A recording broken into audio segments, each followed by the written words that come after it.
Colonel, could we ask you to send our representative back up here to?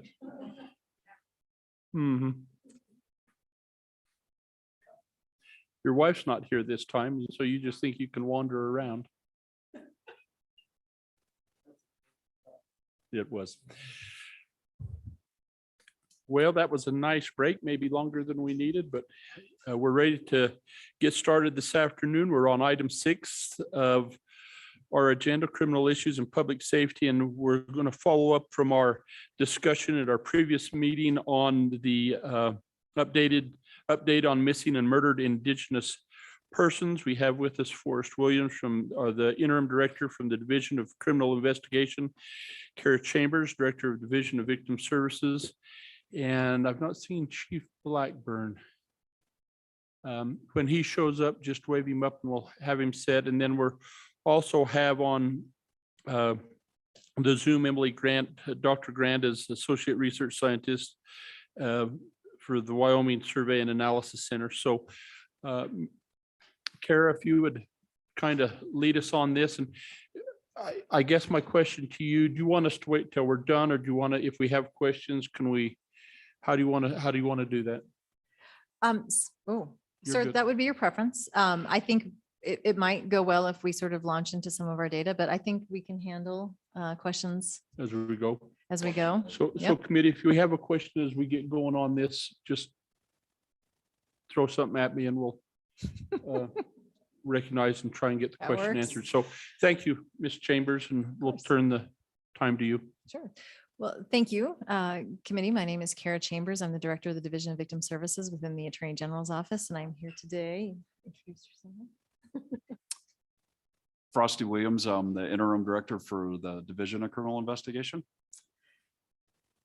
And as you've seen from our topic, we are here really as follow-up. Yep. Am I not? Would you get a little more friendly with that mic? Oh, sorry. Thank you. Yes, is that better? Okay, thank you. We are here to provide some follow-up to some questions that were asked. I apologize, I had to miss your last meeting. It was a long-standing and much-needed vacation, but I did watch the replay and have had several meetings with DCI to make sure that we have the data.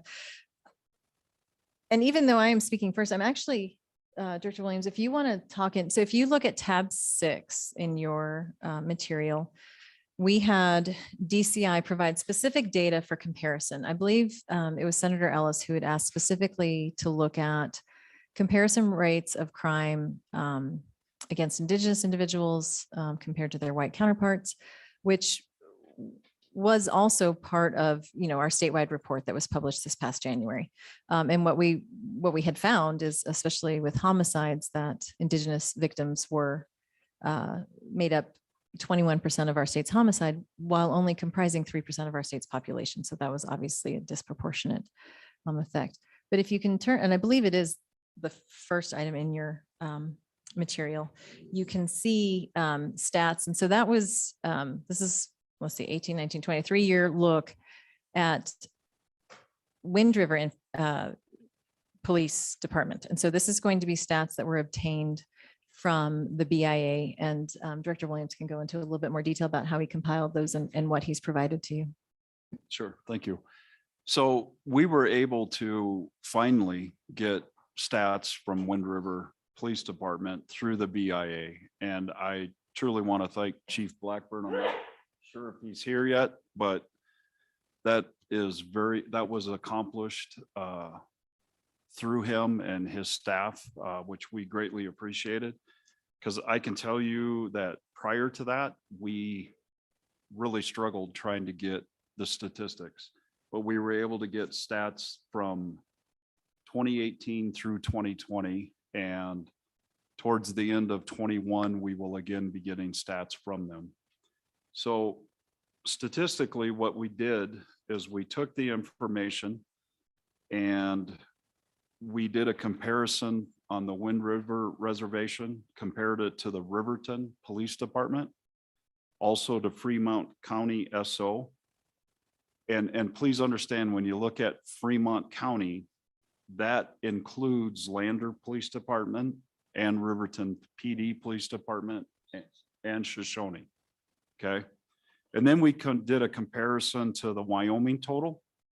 And then we broke it down farther and we did a comparison per 10,000 people. And the three areas from 2018, 2019, and 2020 that really stand out, at least when I look at these numbers, is the sexual assaults.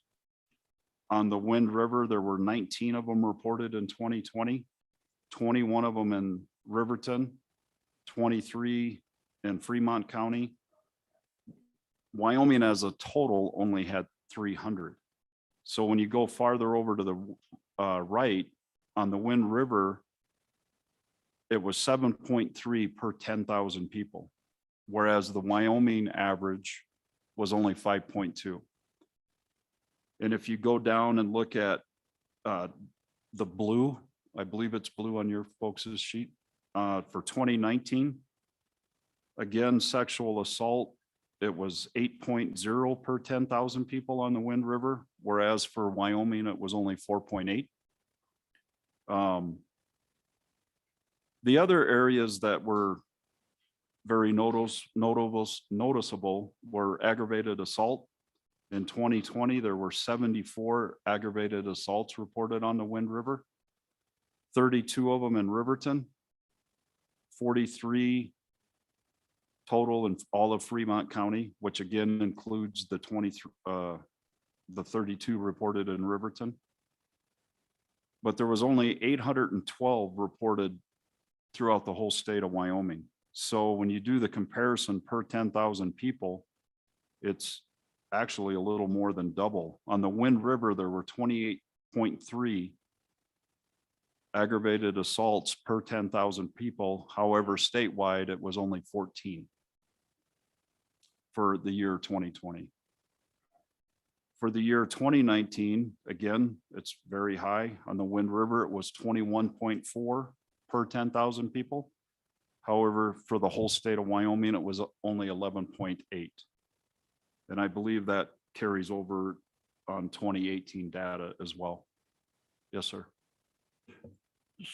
So first, can you help me to understand how those, so the aggravated assaults and the sexual assaults per 10,000 as a state, how does that look compared to our neighboring states?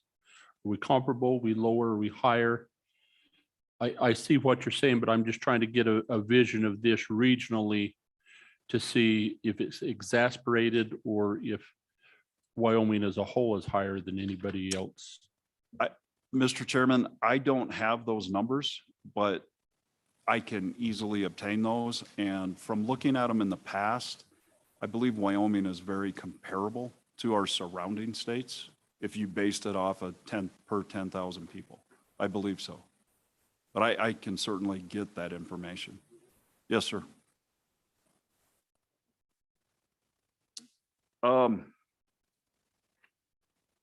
Also, we put charts together, which really just reiterate what I've already explained. Mr. Chairman, I don't mean to jump in prematurely. I can see the sexual assault and those deals. It's almost reversed like larceny and crimes like that. Are you going to talk about that later? Or am I getting in there too soon or? No, we can talk about that now, sir, Mr. Chairman. So, yeah, Mr. Chairman, I was just seeing that this looks like some crimes aren't being reported to me is what this looks like. But anyway, keep going. So could you elaborate on that, Well, Mr. Economist, Senator? Mr. Case? Chairman, if you look, I like the take the rate for burglary or the rate for larceny. In all cases, the Wyoming rate per 10,000 is higher than the Wind River Reservation rate per 10,000. So I think crimes aren't being reported is what that really says, maybe. So that says a lot when you think about why something wouldn't be reported. So anyway, I don't even know what I'm talking about. I'd like you to talk. Okay, Mr. Chairman. yes, Mr. Williams. So Senator Case, when I saw that, the first thought that went through my mind was the question, are these accurately being reported? And that would be something that Wind River Police Department would have to address. Because when you see that on the Wind River in 2020, for example, under larceny, they report 90 of them. However, there's 343 of them reported in Riverton. I would definitely believe there might be some underreporting. Again, the data we receive, we don't have any way to verify the accuracy of that data from any law enforcement agency that we receive it from. And you pointed out the other one, burglary, is also very, very low compared to Wyoming as a whole. And Mr. Chairman, Please, Senator Case. and just by looking at these numbers, we don't know if this means that the agency underreported it or if citizens underreported to these events occurring. So we have no idea, but those are two hypotheses. And so if you were a citizen, and you didn't think that it would, whether you reported something or not depends on a little bit on what you think the outcome is going to be, whether it's going to do any good to report it or not. So that could be a factor. It may not be. That's pure speculation, but the numbers are like really interesting. So following up on that, if we come to the conclusion, and I guess I'm asking you this for us, if we come to the conclusion that maybe there's no confidence that there will be any, that the outcome will be beneficial to the person reporting it, then you look over at aggravated assault and sexual assault, even though they're high, you would almost make the assumption that that same sentiment exists, and maybe those numbers are underreported as well. I mean, are those reasonable hypotheses, Kara Chambers? Thank you, Chairman. And I just figured I'd tackle it since I work more on the victim side versus the reporting. I will say, historically, larceny is not necessarily one of the underreported crimes that we worry about, but you did make a correct hypothesis. It does, when you see those statistical anomalies, you have to wonder. Historically, sexual assault is one of the most underreported. So that's kind of interesting. But yeah, you do. I mean, you're only as good as the data that you receive, and you're right. And I do think that victims do an automatic calculation of whether they think they're going to see justice onto whether it's worth my time to report. And that is sometimes why you see on the more personal violent crimes underreporting, because they are the body of evidence and they have to subject themselves to a lot more scrutiny. Which is, and I only make the comment that you don't usually see that inhibition with property crimes.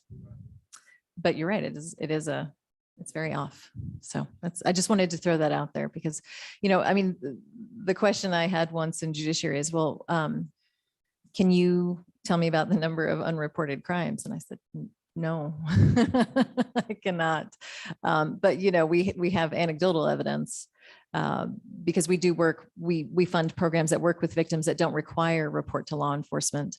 And so, when we see that victims are seeking services for sexual assault and domestic violence, but then we look at the law enforcement reports, we know there's a disconnect. And so there is way to look at things like that. But to drill down to things like larceny and motor theft and wondering if they're underreported would really require some looking into the individual reporting agencies.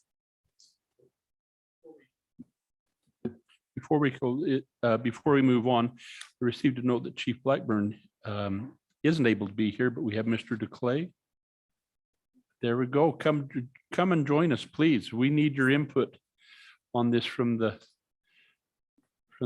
department here, and thank you for being here.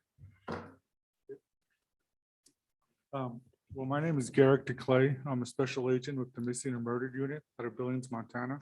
Oh, So as far as the statistics, you would have to check with Mr. Blackburn. yeah, but thank you for that. Thanks for making the trip, and appreciate any insight and advice that you might feel inclined to provide. Sure. As far as the numbers go, we utilize a Department of the Interior records management system called IMARS, Incident Management and Reporting System. And I believe that's NIBRS compliant. So the numbers are what they are, is just like you guys said, in terms of them, the officers and dispatch entering the systems correctly. Okay, thank you. Okay, Forrest, I think.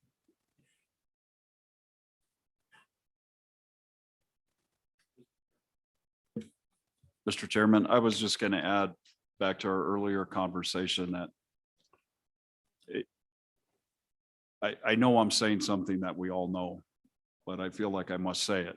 After being in this profession as long as I have, if people do not feel that law enforcement is going to deal with the problems they report, they quickly quit reporting them.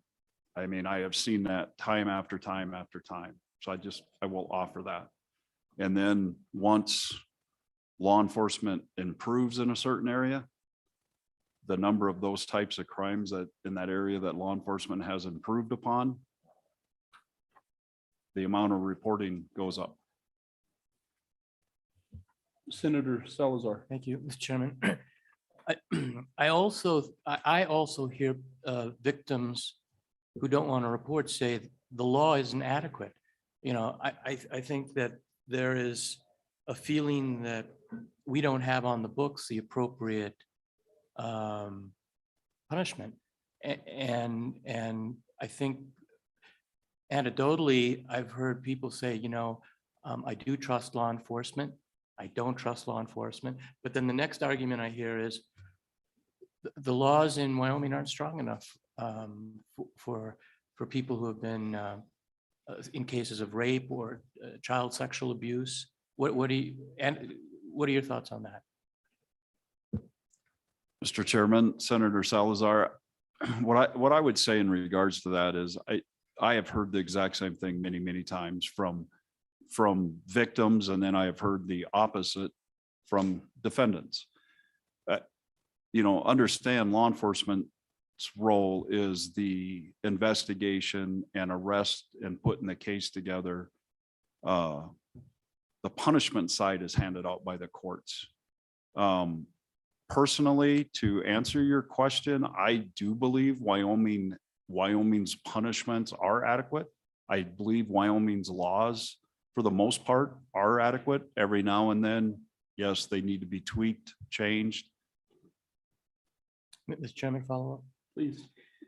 So then let's go to an area where you can comment. What about the resources that county attorneys and sheriffs have to prosecute? Do you have any thoughts on that? Are we lacking in any way, giving them the tools to sufficiently prosecute those kinds of cases?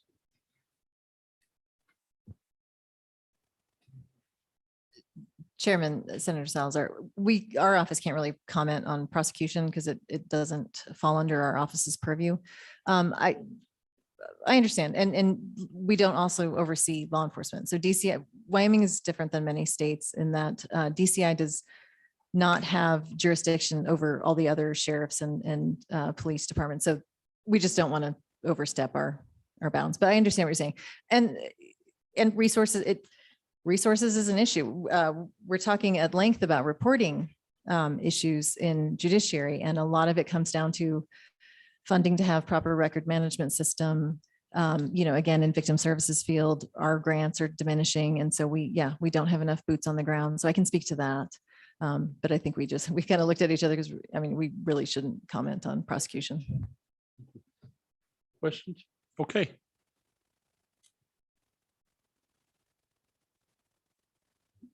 Chairman, I think this might be the appropriate time to have Miss Dr. Emily Grant perhaps present her data. As you will recall, meaning the Attorney General's office and the Missing and Murdered Indigenous Persons Task Force contracted with WISAC to look specifically at the missing and murdered issue. And after our report, which was published in January of this year, we entered into a second contract to keep this study going. And so I believe Dr. Grant can update you, and that is her handout that she has to present. Dr. Grant, welcome. Appreciate you being with us again. We'll turn the time to you, and please update us on the information you have. Co-chairs and committee, thank you for having me here today. Like I mentioned last time when I was here, we were working on updating the homicide and missing persons records that we reported in the statewide report. The statewide report came out in January, but our data ended in June of 2020. So we use similar methods to obtain the numbers starting July 2020 through June of 2021. So those updated numbers were supplied in a handout. I don't have the handout, so I don't know what page it is. But there wasn't anything that was really strikingly different about this year in update, like in terms of percentages and so forth. It was pretty on par with what we had detailed over the longer time period in the report. So there were 22 additional homicides during that time period. 5 of the victims were Indigenous, 3 were male, 2 were female. Because the Indigenous population makes up just 3% of the population in Wyoming, that accounts for a high rate per 100,000, as you can see there. So I do want to note that the change in the rate per 100,000 that's listed there, it's really not best to compare that rate for 1 year to the larger period of time that was reported in the report, because it is a small number, and the differences that can happen between 1 year and the next can make the number appear differently. So it's better to look at that overall number to get a better idea of the rate per 100,000. So similarly for the missing persons update, that changes constantly. Each day, additional records are added or closed, but as of the time when we pulled this data, there had been 1,126 new missing persons records entered into NCIC. About 17.5% of those belong to Indigenous persons. Again, the majority were female and the majority were juveniles. That is similar to the findings in the report.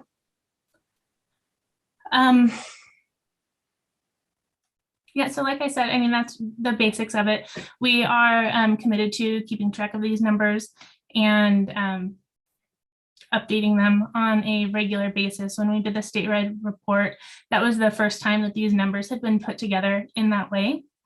And so as we work with the task force on issues related to this and possibly, passing different policy and practices and so forth, we'll continue to track the numbers to make sure that we're having an impact.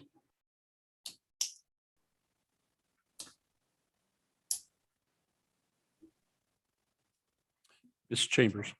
Oh, I just wanted to offer if there's any additional updates that you would like. There's been a lot of changes at DCI about missing persons in general. So not just Indigenous, but missing persons across our state. Your committee might be aware of some of the media that was happening a lot. I know at least a couple of you have been, in fact, approached by media regarding the Gabby Petito case and the pivot that the media took to really spotlighting the missing and murdered Indigenous epidemic and cited Dr. Grant's work extensively. And so we're happy to talk about that. We're also happy to update on changes that DCI has made to, again, the entire state missing persons database, if you'd like us to head that direction. Representative Clifford, please. Yeah. I don't know if this is along the lines, but just, Mr. Chairman, just based off the testimony that I've heard so far from like everybody, and particularly, I don't know who this goes to, but I want to reference back to the statewide report. Okay. And thanks for getting this data, the BIA getting this data, because I went and asked too. But the striking thing that I want to pose and throw out there is in that report, there was 2,786 articles that were looked at that were found, in this research about just homicides in general off of local news sources. But out of that 2,786, my concern is 315 were about people who died while in custody of the police or during interaction with law enforcement. This goes back to the question that Chairman asked and possibly Senator Case is this underreporting. And I really feel as Indigenous people, these systems were not designed for our participation nor our protection. And we need to remember that. And I need to say that as an Indigenous person living all my life on the Wind River Indian Reservation, here and experiencing it and seeing it firsthand. Yes, we want justice. Yes, we may not report because the incidences, 315 deaths while in custody based off this report, this number, which is very alarming. But that was excluded from this report. But that is alarming, the 315 deaths while in custody of law enforcement. And that's a big part why I feel what I see and what I hear in my communities with my constituents, why they wouldn't trust law enforcement. And why there possibly is concern about this underreporting that we are talking about. And so that would be my concern. The other thing, when we talk about larceny, the stealing of property, we have to remember as Indigenous people, when we don't look at property, we never have, our ancestors have never looked at it that way, the property issue. And so it goes down to a deeper dive of our Indigenous cultural values and ethics, because we were more of a community. We took care of everybody. It wasn't individualistic or any of that. So I just want to share that. That's part of this too. We have to take in our cultural beliefs, our morals, our ethics, and where we come from and how we view property per se. Thank you, Mr. Chairman. So let me follow up with a question to you, Representative Clifford. Senator Case and I kind of posed a question viewing this from the outside. So I'd ask you the same question from the inside. Do you think this reflects underreporting? I can't answer that. I need more data. I need to look at this better. I think so. Mr. Chairman. Please. Thank you, Mr. Chairman. Ms. Chambers, when the Wyoming, when UW did their research here, they dated it from 720 to 621 with its 22 homicides. Mhm. How does that number reflect with the page that you gave us? I numbered it number 1 for crime under homicides for 2020. Chairman, Do you understand? Representative Blackburn. He can answer it could be the date parameters, because I see 23 versus 22. Is that what you're talking about, the difference? What was the time frame that you So on the did crime this one? data on Yeah. this- I use the mic. My apologies. Mr. Williams. Mr. Chairman. So ours is a calendar year. I see that YSAC did it from July 1st of 2020 to June 30th of this year. So we haven't even reported any of our data yet for 21. So yours is 1-1 to 1-1. Yes, sir. Thank you. Does that answer your question? Okay. Chairman, and I can offer that we can make an effort to coordinate that. And I think in state fiscal years, I don't know if that would be more, I mean, the way YSAC did it, they did it because they work with us, and I always present in state fiscal years. However you'd like to see the data. I don't care as long as it's Consistent, I understand. Senator Case. Mr. Chairman, I see that. Can I back up a little bit to Representative Clifford and the number of homicides in police custody, the number that you mentioned? It's not in this report, that's from somewhere else. I'm just trying to understand. Show me where you're getting that one. In the handout materials. Oh, it's in the statewide MMIP report that Okay. YSAC did. Hold on. I want to look that up. Yep.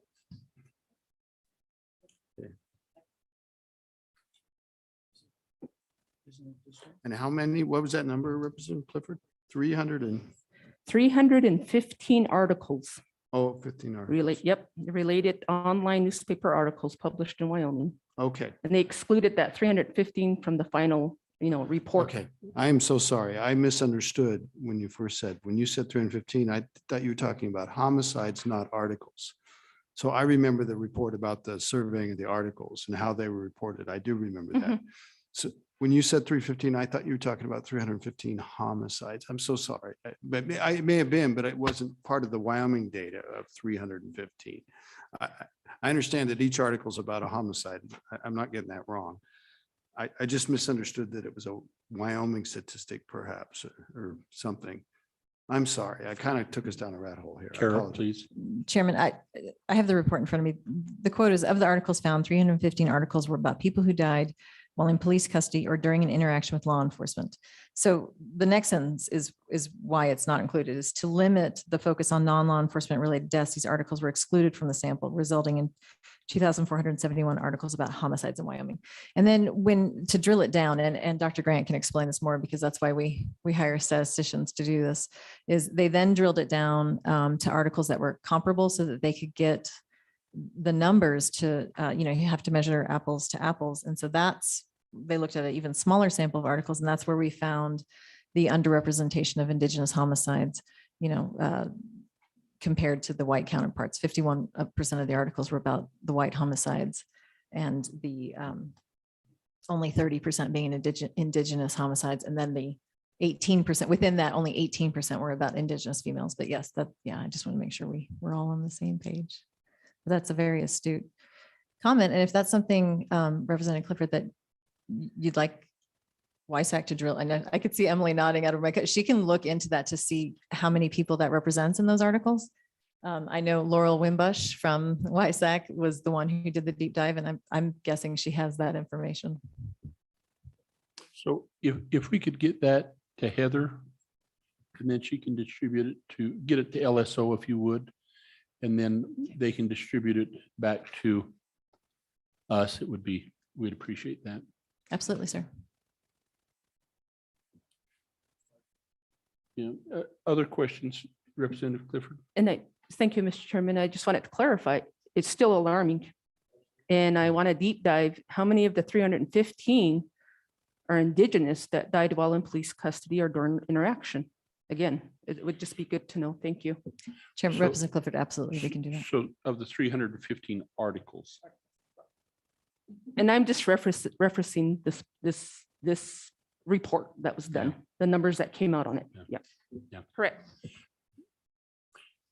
I think that's where we're getting so I guess the question that I would have to you, Kara, and to you, Forrest, really is we've started this process and the information gathered starts to show some trends or some information. And have you formed any ideas that says, hey, this is what we should be doing that we aren't doing now?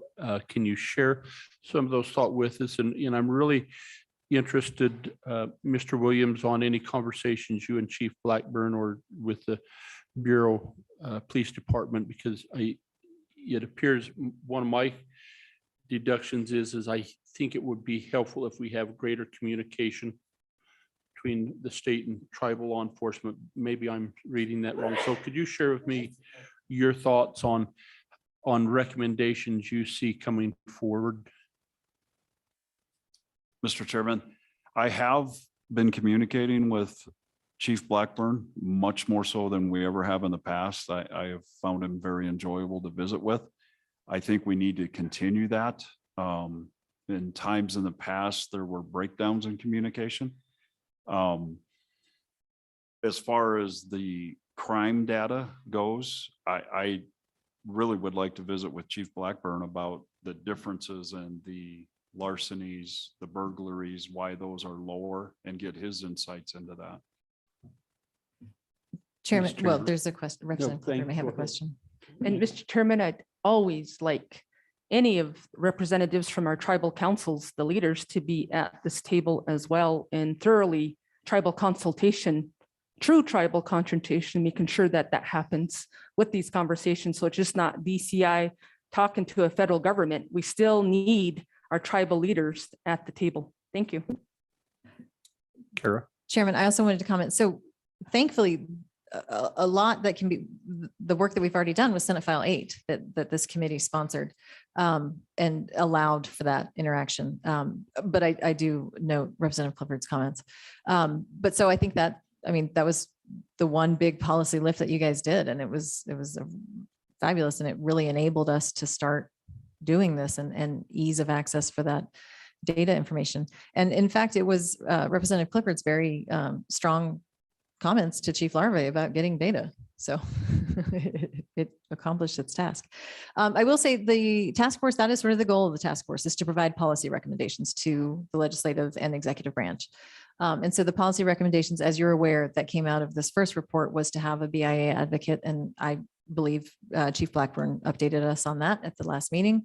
And then again, to get back to the interesting media disparity that has certainly gained national and international attention as of September 19th, when Gabby Petito was found in our state in the park. And so, I mean, in one sense, that's, I think, on a really good roll, but my continued comment to the press is let's not forget, let's not let this be this one hot topic for a nanosecond, that we overlooked 710 Indigenous missing people, you know, over a 10-year period, and that we're, you know, solely focused on, you know, a very tragic story, but, you know, a young blonde woman, because there is enough to go around. I think that was my somewhat infamous quote, that this is not pie. There's plenty to go around. But I do see within this month, a rapid increase in awareness. And if you put the search term, you know, missing Indigenous, you're going to come up with pages, and you're going to see WISAC's report cited. And that is amazing. It's a little daunting. I texted Emily one night, it was like, your report was just cited in the New York Times. It was overwhelming. But it's good, but it's only part of it, you know. And I know we have press here today, and I think that's amazing. I have a recorder right here. I think that's amazing. We need, part of the policy recommendations is why were these stories overlooked? Because what we have found is that intense media attention and social media awareness is how we found Gabby in 10 days. You know, we have families on this reservation who've gone 20, 30 years with no information, you know, I mean, and so, and from what I'm trying to keep on top of the following is that new leads and the timeline keeps, I mean, more information keeps coming on, because the more eyes you have looking at this story, the better, you know, the chances of a resolution. And you know, one of the articles that I read, because at this point now it's just become the snowball, and I'll see articles, you know, that cite our report that I never spoke to this reporter, but, you know, it's been picked up. And I believe it was a young woman in Montana whose sister went missing. And, you know, it's a terrible thing to have to say, but she said, you know, if I ever go missing, could you just please tell them I'm a blonde haired, blue eyed woman, and I'm wearing a brown wig and brown contacts, so that they'll look for me. And that's what we're dealing with. And so that was a big recommendation. I hope the momentum keeps up. I hope this focus stays on it. And so that, I mean, sorry, that was a bit of a soapbox, but I just wanted to let you know that some of the other policy recommendations, the task force will continue to make policy recommendations, but we try to be data driven. And so we're trying to make sure that we're not just, you know, well, we think this might help or that might help. I will say I have been approached by members of this committee about whether there's legislation that's needed. And I haven't been able to answer that yet. You know, I mean, it's a matter of, let's see what we think, you know, what the data would say would help. I'm a big fan of not reinventing the wheel, seeing what other states who've tackled this issue. In fact, I'm like beyond excited, and I would like to turn the mic over to our counterparts here with the missing and murdered unit. I attended a virtual presentation from the BIA on this, and I was just fascinated that they have an entire unit dedicated to this. And so I'd really like to, again, toss the mic over there, because this is what's going to drive a lot of how we operate in Wyoming. Mr. Clay, please. Thank you, Mr. Chairman. I'm here on behalf of our regional agent in charge out of Rapid City. His name is Justin Hooper.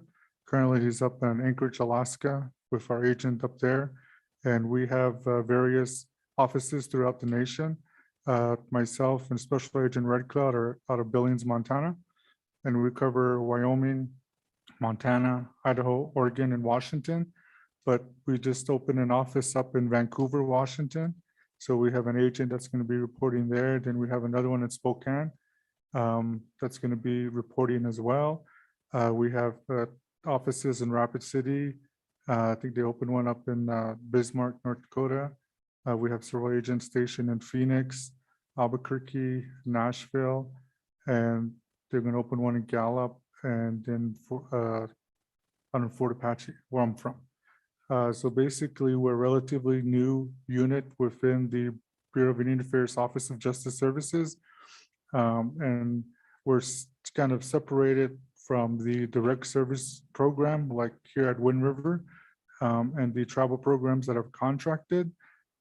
So our unit, basically, we get a referral and it has some flyers there. There's an 800 number that's dedicated 24 hours that dispatch is referred to. Then there's an email address, and then there's even through text message. You send a text message and they'll give us the location and the name of the missing person. Originally, the goal of the unit was for long-term missing persons and unresolved homicide investigations, but that has since been modified to where we respond to acute missing persons cases as well. And we work hand in hand with our local agencies throughout Indian country, meaning like reservation cases. If it's off the reservation, we'll work hand in hand with the local agency and trying to cover leads from the different reservations where the persons might be from, or if they need some additional resources in their initial investigations, can pull resources locally. We've had an extensive amount of cases that we've been receiving, both currently and prior, that are being shifted through by our management. We have a unit chief that's stationed out of Albuquerque, and we're broken up into the northern unit and the southern unit. And so we work hand in hand with our partners in the FBI and the U.S. Marshals Missing Children's Unit. And so we, offer our services to locals, to tribal police, BIA direct service programs, to try to help them and the families find both long-term missing and acute missing persons, Indigenous persons. Senator Ellis. Thank you so much for being with us today. I did have a question. I've been following a case about an elderly Navajo woman who went missing, and the family's been very upset with how the Navajo Police Department has handled the case. And you can kind of glean that one of their responses has probably been, we tried to look for this woman, but we only have so many officers, we just don't have the resources. And so they had to reclassify the case. And I think they had to make some kind of determination that foul play was involved. And then once they made that determination, then the FBI could assist with their resources, and it became an FBI case. So I was wondering if you could explain if that's, I got this from a newspaper article, and I just want to make sure I understand how that works of when federal agencies like the FBI are triggered to come in with their resources. And then the second part of my question would be, there's the structural piece of how we tackle this and procedural, but then it also comes down to boots on the ground, who's actually doing the work. And I think it's fair to say that there are some, I'm sure, agencies that are really intent on finding missing people and they don't give up, versus other officers who say, another one, how hard do we have to try? How hard do we have to look? And so I'm just curious if you want to offer your perspective of who provides, in your opinion, maybe the most intense effort to try and find these people when they're reported missing. Thank you for that question. The mission of the BRA is to support self-determination through the tribes. And so when the tribes determine to contract law enforcement, we do everything we can to support their operation of their law enforcement agency. And so we work with the tribal law enforcement to say, hey, we have all these resources, just ask us for assistance, and we're able to deploy that. And as far as how FBI policies are, I have a working understanding of that, but I can't really speak for how they operate. I know our unit was contacted and several of our agents responded to that incident and working. We don't like take over from the Navajo Police's command and control. We just supplement their resources and offer insight and the training of what next steps should be. And ultimately, it's up to the tribal leadership and law enforcement to proceed what we should do next. Please. Mr. Chairman, it seems that, I think in the work I've done, the preference in general is more local law enforcement trust and authority, because your local law enforcement, they live in those communities and they have to respond to families and friends that are suffering the loss of missing loved ones. But I think that the federal government's tendency is always, well, feds have more resources, we should engage the feds. But I don't know that they quite have that community buy-in as much as local law enforcement. So if I'm hearing you correctly, your office is really supposed to support the local tribal PD or BIA agency police officers, rather than swoop in and take it over to provide them more support. Is that a correct understanding of your office? Yes, as most of us grew up on a reservation, and so we know the communities, we know, the local area, and for somebody from another race to say, hey, this is how we should do it, it kind of doesn't work that way. So we'll work with the local, the grassroots or the organization to help improve the effort to try to resolve the incident at hand. So we don't come in and say, okay, this is our case, we're gonna do this. We work with the local tribal criminal investigator, the special agent, and whatever they need us to do with the U.S. Attorney's Office. We'll follow up with the leads. If there's unresolved homicide investigations that they need some time, some more leads to follow up on, our unit is designed to follow up on those leads to shore up possible indictments and stuff like that. Because we all came from direct service programs, and we know how overwhelming the work can be. Like the earlier discussion about the sexual assaults, just when you're on call, you just get stacked with cases. And so we're here to kind of free up those resources specifically for missing and murdered cases too, because it's a lot of work that needs to be done, a lot of interviews, a lot of leads that need to be worked on. So our unit is designed to follow up on those leads while the local tribal investigators or special agents can free up to do the child sexual abuse investigations, the sexual assaults, the vehicle fatalities, all the other stuff that our direct service programs are required to do. So Garrick, if I could, or Special Agent DeClay, if I could then ask you, because it sounded to me like, bless your heart, you're one fish swimming in a big ocean. And so if I heard you correctly, you and your partner cover Montana, Wyoming, and Idaho, Oregon, and Washington State. so you've got 6 states. In this state, we've got over 700 active cases, I believe, of missing people. No, what's our number there, Kara? Chairman, sorry, of active cases in Wyoming, just indigenous is what you're looking, we have 5 currently. 5. So where are you, I mean, how do you spread? That's a lot of country to cover. Well, we have a referral to say, hey, my cousin's missing from Fort Peck or Fort Apache or reservation, or they went missing in Phoenix. And then we'll contact the local police department, whether it be Phoenix Police, Tribal Police.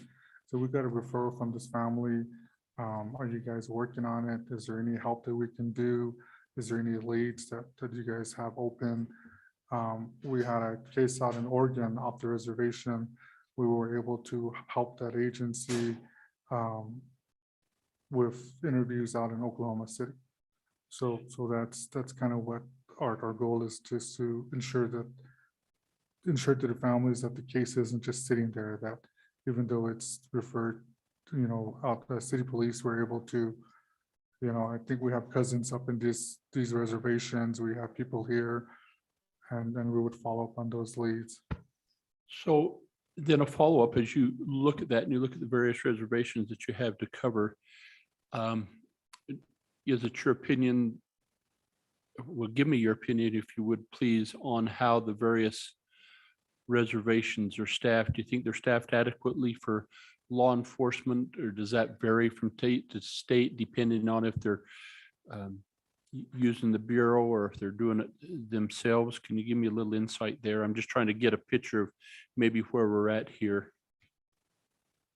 Yeah, thank you, Mr. Chairman. That's kind of a complex question. The FBI does a analysis of so many law enforcement per 1,000. And then they have it broken up between metropolitan, rural, that kind of stuff, and then the volume of crime. So we're not in a position to lobby for additional funding or additional staff. That's left to the tribal leadership to say, hey, we need more law enforcement based on the numbers we're seeing, and that type of nature. We work with the resources that we have, and the missing and murdered movement has created this whole new division, and has kind of put the so that shows the power of folks to get behind an effort. And we're here to hopefully resolve majority of the cases and then show something to the people that have been lobbying for this effort, that it's not stagnant, and that we're able to do things. I guess, committee, just a thought here. 4 of us had the opportunity to meet with Secretary Holland when she was here.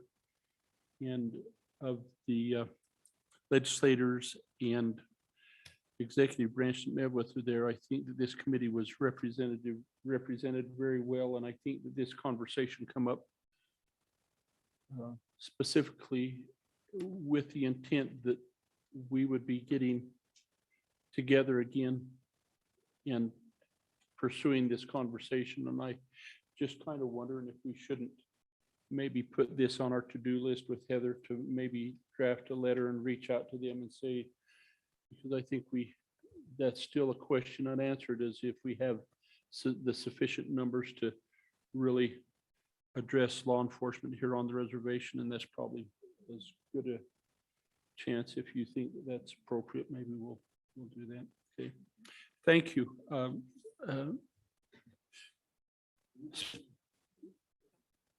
We do. I just wanted to thank Special Agent DeClay. It's been very helpful to have you here, and it's interesting to see these new positions. It's helpful to know that they exist. I think we have Linda Bearcrane, Courtnaire with BIA that's on Zoom, that if we could invite her in and to give an update on the victims advocate position and where we're at on that. Thank you for joining us. Hi, can you hear me? We can. It'll all tie in. Well, yeah. We can hear me? you. Yep. Okay. Yes, we can. Good afternoon, everybody. Thank you for the invitation. My name is Linda Bearcrane Couture, and I'm a supervisory victim specialist for BIA Victim Services Program. I actually helped start this program in 2008 for Office of Justice Services Law Enforcement. I'm based out of Billings, Montana. I apologize for not being on sooner, but we were actually interviewing for our new MMU victim specialists that will be working specifically and exclusively with the missing and murdered unit agents. I have worked with Agent DeClay here in Montana, but I just wanted to say how exciting this is for us, because we are, our program, the Victim Assistance Program for Office of Justice Services, we've been around for a while. We have victim specialists located throughout Indian country, both in the north and in the south. I supervise in districts 5 and 1, which includes Montana, Wyoming, North Dakota, South Dakota. So in addition to our program, we're really excited to see the MMU's victim specialist. The very first one will be hired. We're currently doing interviews this week. We don't know yet where the position is going to be located, but we're excited because these types of cases are very unique in nature. So it's not like when a crime occurs and we respond to assist with victims. A lot of these cases are going to be cold cases, if you will, where, you know, we will have to contact families after years and years of an event happening, whether their loved one is either missing, still missing, or had been murdered. So we are excited for this victim specialist person to come on board. We have already established the uniqueness, excuse me, the uniqueness of what this position is going to be able to do. I foresee this position as working side by side with FBI, with our law enforcement, with other law enforcement, providing services and engaging the families who may be involved. And on a side note, I just want to let you know that our program is currently trying to recruit and has been selected a victim specialist for the Wind River Reservation. In the past, we had Michelle Farr, who was there for about 9 years. So we are trying to replace that position, and hopefully it will be in the next several months when we can actually place somebody there back at Wind River to provide victim services for the tribe, for both Northern Arapaho and Eastern Shoshone. Are there any questions, just really quick? I know it's getting late in time. Committee, any questions for Linda? Thank you. That's Linda. We appreciate you joining us today and updating us that we appreciate the response that we got on the request for down here on the Wind River Reservation, and hope that those months turn into weeks and that we have somebody here sooner than later. Yes. Yep. Thank you. Thank you. Okay, I think we still have some ground to cover. If we could, Kara, and Colonel Howler, you may want to come up here and join us as we start looking at some of our Amber Alert stuff and things of that nature. Garrett, thank you.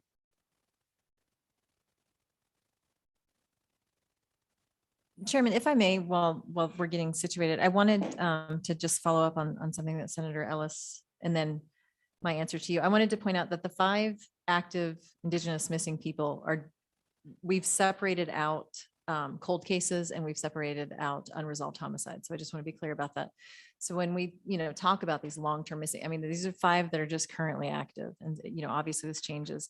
And to Senator Ellis's comment, it does matter how it's defined to who can come in and help. And I hate to quote a movie, but since it keeps coming up, the movie Wind River, there's a fairly pivotal scene where the FBI agent is there at the coroner's office and asks, well, how are you classifying this death? And he says, I'm classifying it as she died from exposure. And the FBI agent says, if you don't classify this as a sexual assault or a homicide, I can't help. And so those are definitions matter in this world. I mean, especially in law enforcement, it's very much driven by that. There are 1, 2, 3, 5, well, 6 technically, because one of the categories is other criteria for what a missing person is. They can be missing through disability. This is sometimes when we see older people with dementia who've gone missing or have a physical or mental disability. Endangered can be any age, missing under circumstances that indicate his or her physical safety may be in danger. Involuntary, any person who is missing under circumstances that indicate disappearance may not have been voluntary. So we're talking kidnappings or abductions. I think, Colonel Haller can explain the juveniles and the amber, and that obviously gets a lot. And then a catastrophe victim. So if they're, say, a plane crash and they can't, that would be how they would classify a missing person who, we don't know where they are. And so it's a good point. It's a very good point, because depending on how things get reported and how it gets communicated and how it moves up the chain, it can really define what resources are available. And so that's important. That might be a training issue, among law enforcement, but, trying to leverage resources where we can is a big deal. And so that's a good point. Maybe that was an unnecessary comment, but I wanted to make it. Thank you. Colonel Howler, thanks for making the trip. Good afternoon, Mr. Chairman, members of the committee. Kevin Howler, Colonel of the Wyoming Highway Patrol. It's good to be with you today. Mr. Chairman, if I may, I'd like to share a report, and I don't know what tab it is in your binders, but this is an annual report that we are required to submit to the Judiciary Committee. It is for the fiscal year of 21, and we actually, the process is we're actually required by statute to report this to Director Williams, Division of Criminal Investigation. And then once they review, then they forward it on to Judiciary, is my understanding. So with that, for fiscal year 21, on August 23rd, we did have a request to activate an Amber Alert out of the state of Montana. They had information that led us to believe that the child could be en route or was currently in our state. With that, law enforcement in Montana continued their search, and fortunately, that 6-month-old child, a young boy, was found safely in Montana. Fast forward to December 11th of this past year. This came as a result of a request from Idaho. And once we had coordinated with them for a little while, we activated an Amber Alert for that missing child. We had all our troopers out looking, particularly on the west side of the state. And on Highway 430, I'm a little embarrassed. I don't know exactly where Highway 430 is, but I believe it's South of Rock Springs, like going to Irish Canyon. okay. Then I would have been really close. So fortunately, we had troopers in the area looking, and come into contact with a vehicle that was pulled over on the side of the road. So he stopped to check on the welfare, and things were not right, kept looking and digging, and there was our child. So that was a success. Right off the bat, the beginning of this year, on January 5th, we received a request from the Wind River Police Department. We did activate another Amber Alert. And fortunately, that child was found a short time later by her mother in their home on tribal land. We continue to do exercises and protocol checks with our Amber Alert program at the Highway Patrol. We do them quarterly to make sure everybody understands, because we all recognize every second counts, and the sooner we can get the information out to the public, the better. Again, just as a reminder, for Amber Alert activation, we have to meet some thresholds that are established by the Department of Justice. With that, a person must be under the age of 18. It must have been declared or investigated as an actual abduction, meaning a person taken against their will, or the person not having a legal right to their custody. There is also the threat of imminent bodily harm or death. And the last one is that we need to have sufficient information to relate to the public in an effort to help assist with their safe recovery. So in the event we don't have that criteria all met, we still have another program known as the Endangered Person Advisory. And I haven't reported those numbers, but we rely on that system. So as an example, let's say we have a 19-year-old. Right there, we're beyond the criteria for an Amber Alert. We also utilize the Endangered Person Advisory for what's also known as Silver Alert, perhaps an Alzheimer's patient who's a senior citizen, and we activate on that as well. As far as what's relayed to the public, the primary difference is we can still get it to radio outlets, radio stations, all law enforcement, digital messaging signs on roadways, but we can't get it through the National Weather Service to where they activate it on their emergency signal on all radios. And so that is one of the main differences between an Amber Alert activation going to the public as opposed to an endangered person. Yes, sir. Thank you for the reminder, Mr. Chairman. Also, activations for those that are registered. with phone activation alerts.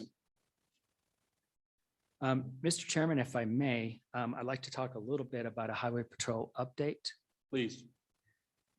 With that, the very next document that you have, I believe, is an Amber Alert that was activated this year, right after the Amber Alert report was submitted to the legislature. So on July 14th, we received information from the state of Colorado of an individual that was the biological father of the child, a 1-year-old daughter, that had made comments that he would kill the child and himself. And this information came to us in a very timely manner. This happened to be early on a day shift. We had 2 troopers on shift that morning, and they immediately headed south of Cheyenne on Interstate 25, which was the most likely route this suspect was coming. So they're still in Wyoming, but they're just on the north side of the Colorado line. With that, they see the vehicle come by just a short time later after they are posted up. A short pursuit ensues, and the vehicle's all over the road. Troopers are aware the child's in the vehicle. They back off a little bit. Individual fortunately slows down and ultimately pulls over. There is a short standoff. They use some very good verbal de-escalation skills.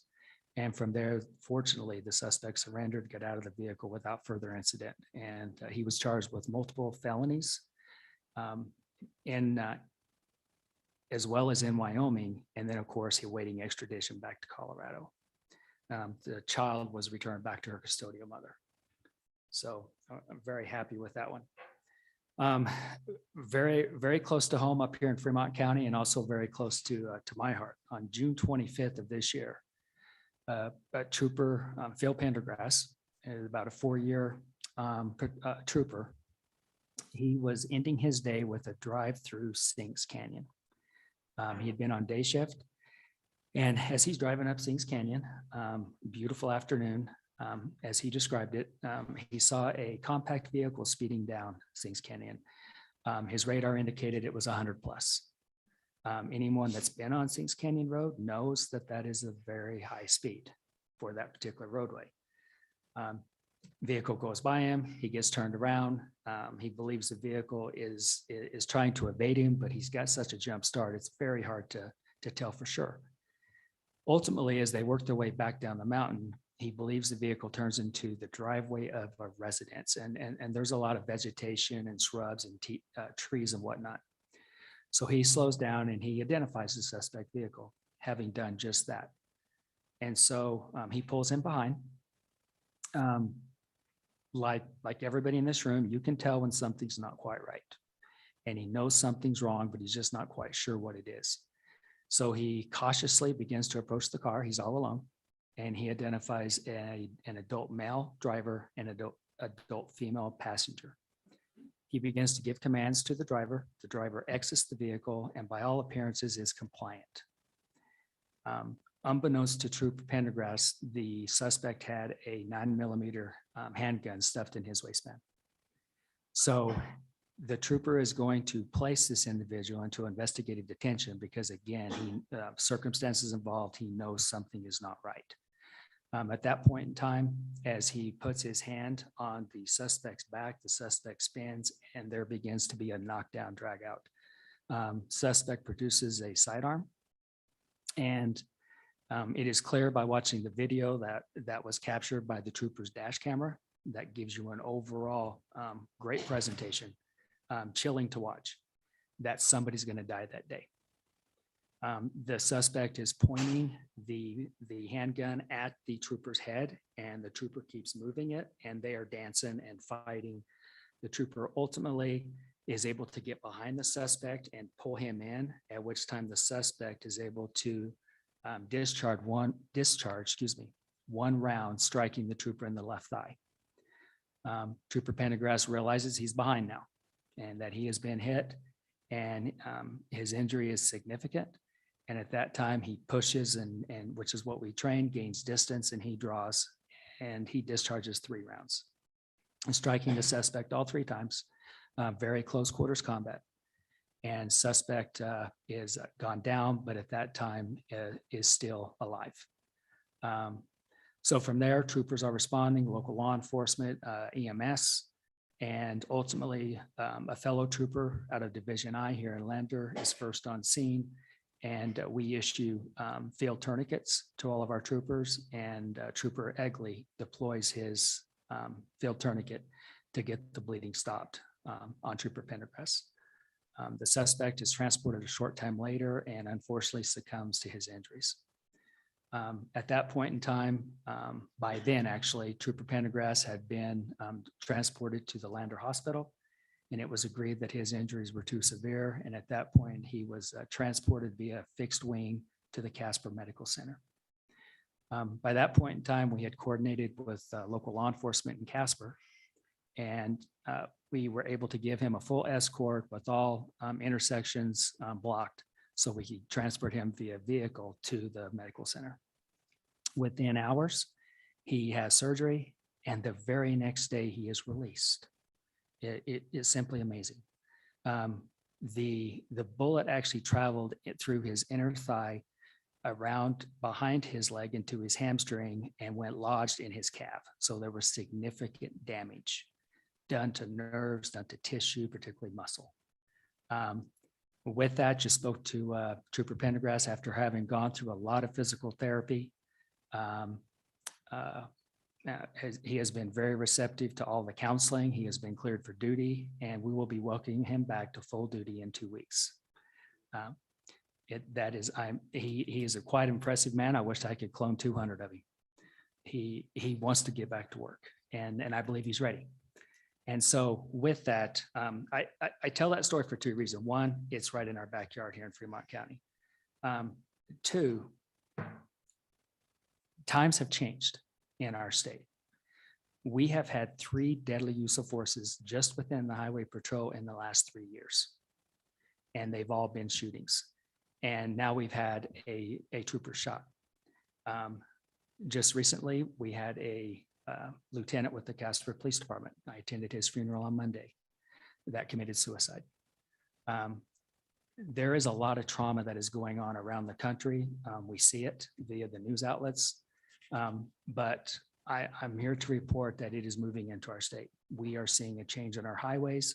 We are seeing a change in the violence that law enforcement is encountering.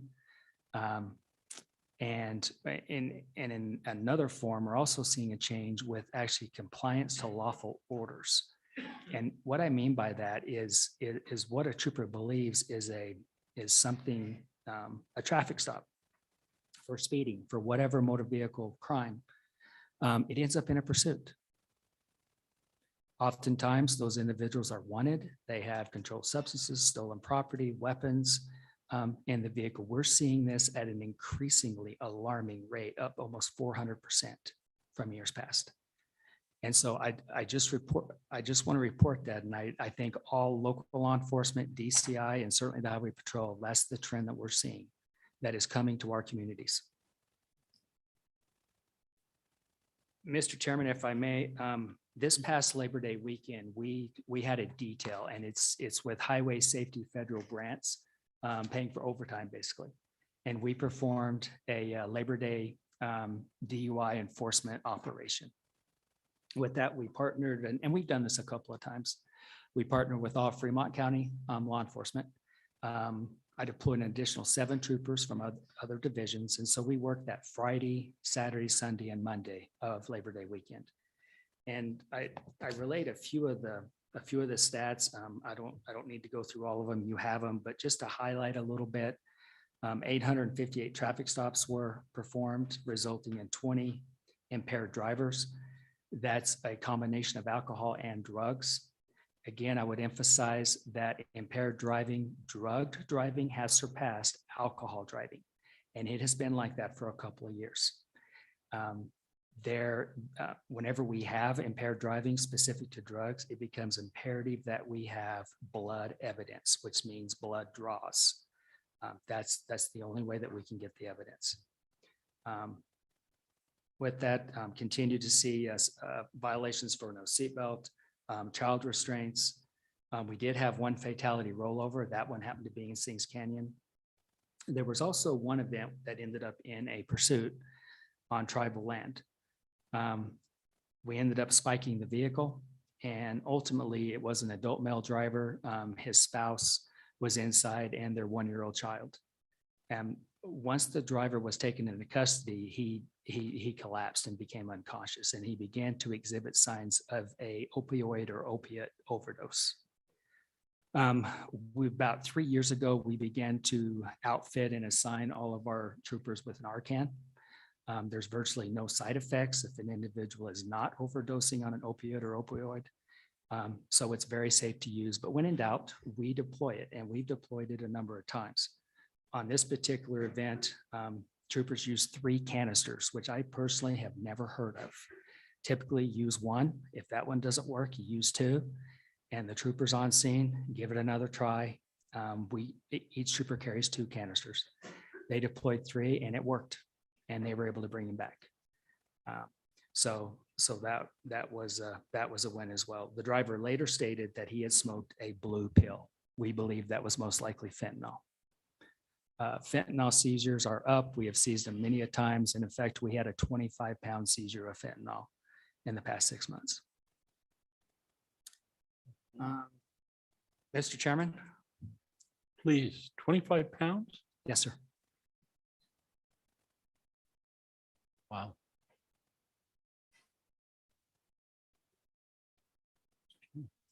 Please. Mr. Chairman, I know I'm giving you a lot of information, specifically to Fremont County again.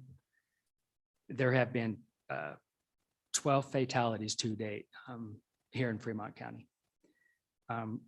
We continue to see primary violations for no restraints, impaired driving, and I've already mentioned a drastic increase in pursuits. Of those fatalities, 7 were rollovers. 3 of those 7 were not belted in, and all 7 were a result of speed and overcorrecting, going off the roadway one way or the other, then overcorrecting and with a rollover, which with no restraint never ends good.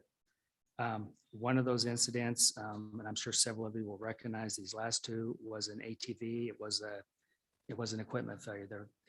We believe the front tire ruptured. We work closely with BIA and at times the FBI on these. The last one, horrific tragedy. It was a 10-year-old boy on a motorcycle. Just didn't see a pickup coming. In addition to 2 pedestrians on the roadway and 1 head-on here in Fremont County. So I did want to highlight and thank the Federal Bureau of Investigation. The special agent and resident agent in charge, Charlie Jones, reached out to me here several months ago and wanted to know if we would be able to send Trooper Egley, Dan Egley, who was on our crash team. So he's received additional training and equipment to perform fatality investigations. And so he's our go-to guy in this area. And so the conversation became a funding one. And I requested that it would be very helpful if the FBI could help pay for this, because we do partner investigations with them as well as BIA. He did some checking, and I'm happy to report that he was able to secure funding to pay for the registration, the travel, and the lodging, which is a win for everybody. And so Trooper Egley has completed. This particular fatality investigation was specific to pedestrian fatalities, which just has that a different dynamic to it. And so we will be, hopefully we won't have to follow up on many of those, but I fear that we will. So we'll be a little bit more ready. All troopers in Division I, which is 10, including the lieutenant, are all State Law Enforcement Commission certified, the SLEC cards, where they can perform enforcement duties on enrolled members while they're also enforcing crimes on non-enrolled members on tribal land. And with that, Mr. Chairman, I'm going to take a deep breath. I feel like I've thrown a lot of data out. Thank you, Colonel Howell. Questions, committee? Very good. Thank you.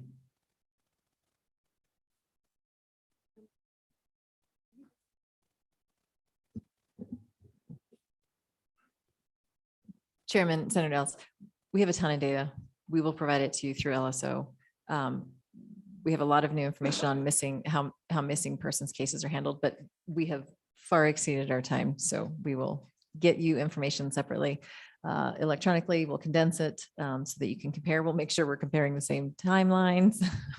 And we will get the information on the 315 articles and how many individual victims that represents who died in law enforcement custody. Thank you, Mr. Chairman. Just to maybe put it out there for the record, I did visit. Senator Ellis. Oh, thank you, Mr. Co-Chair. With the data that's ongoing that you're collecting, but my understanding is it's pretty raw. And so that's one of the tasks for the task force, isn't to just update the current information that was in the report, but to look at some of this missing person in particular information and help us understand it a little bit better. Is that correct? Okay, well, thank you I know you've been looking at numbers and spreadsheets. Thank you for that. And I think we'll look forward to seeing those numbers.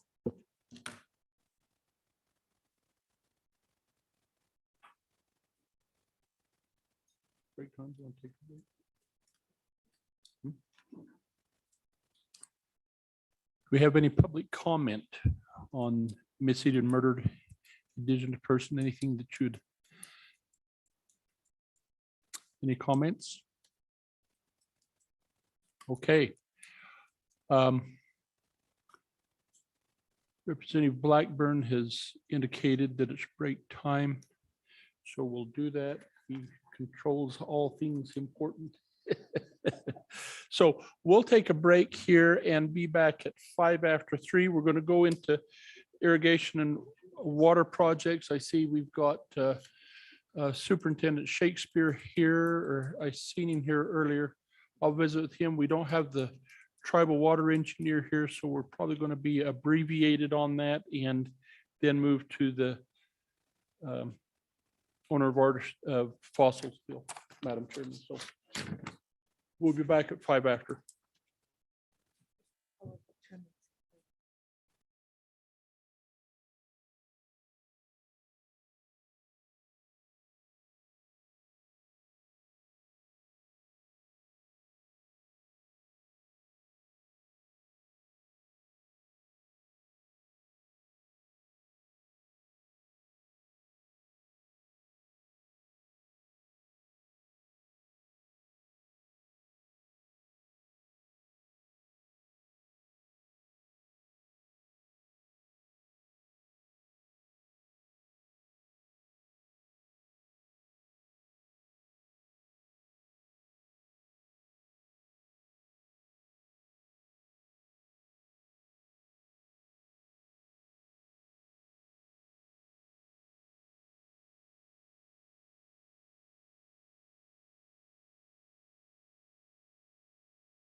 Are we okay to start, Jim?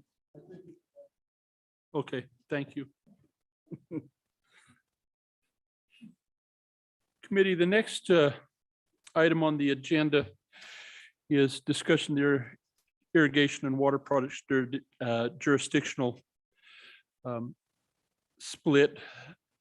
And this is a carryover, you'll recall, from our last meeting when the Ray Canal folks were here, and we had sent a request out to the at that time to the then tribal water engineer Brandon Reynolds, who had then left and has gone to law school.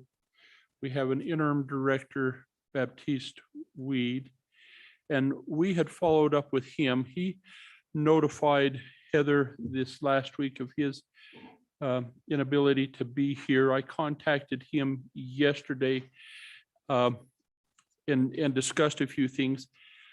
The conclusion of those discussions is of that, and then in visiting with Chairman St. Clair during the break, is we're going to address these issues at a further date. And the question at hand, really, committee, was when water is distributed through the tribal irrigation system, is it done by priority water rights, junior water rights? How does that go? And in listening to the conversations, Mr. Ratliff has served on that water board for a long time, that an explanation of this is warranted to help us really understand, perhaps in a little more detail than what we had anticipated, and from the right people. And the recommendation was to reach out to the water board and have them prepare something for us at a future date, and to help us understand tribal water law and how that's been adopted by the feds and how it's administered on the reservation. So we're gonna skip that. The other question that we had, this committee, back when I first came on, and Senator Barrasso was head of Indian Affairs in the Senate of that committee, he was working on what we refer to as the WIN Act, which directed monies to Indian country for the improvement of long overdue repairs to irrigation infrastructure. And the bill has passed. It's wonderful, but this committee has been curious as to how those projects are being determined here in Wind River country, what projects have been done, what types of funds are received. And we had reached out again to the tribal water engineer, and he informed me yesterday that that's really more of a water board question. And so he recommended that we approach that. And so, Madam Chairman, my recommendation on that matter is that we ask Heather to craft a letter to the water board requesting such information as what the funding, when the funding started coming, what projects have been done, how the projects are determined, just get an idea of the overall how that program is being implemented. It's a great thing for this reservation and the irrigation infrastructure that's been long overdue for funding. And so, and then I'd like to ask that we send a copy of that letter to each of the business council. So committee, are you okay with that approach? Okay. And we'll see if we can get that information back. And as we get that, we'll then get that out to us. And then we'll get a report from at one of our next committee meetings from the water board on water law. Okay. You okay with that? Thank you, Madam Chairman. So what that's going to do, that was a short hour that we just went through. So, Mr. Chairman, Yes. when you say a Representative White. later date to address this water issue, that's That would be like next year. It then, would. Right? It would. Okay. It would. What do we do with the folks that are here today to testify? Well, the request really, I've visited with some of them. I visited with Mr. LeBeau and those guys, and they understand that, but I didn't visit. Should have taken you down when we was walking out at lunch and had that conversation, but we want to be accurate in what we're doing and approaching it the right way. So we took some direction from the chairman and feel that we're good. Okay. So committee, what that's going to do is bring us up to item number 9, ownership of fossils and artifacts. And Heather, we've got that bill in our materials, but if you wouldn't mind going through that. We talked a little bit about that at our last meeting. We've changed it, and Senator Ellis, Co-Chairman Ellis, and I have visited with the original bringers of the bill and feel that we have the concerns that they had resolved, as well as taking care of the concern that brings it before this meeting, which is to remove the inclusion of artifacts in the language of the bill. Okay, so would you mind going through that, walking us through that, Bill?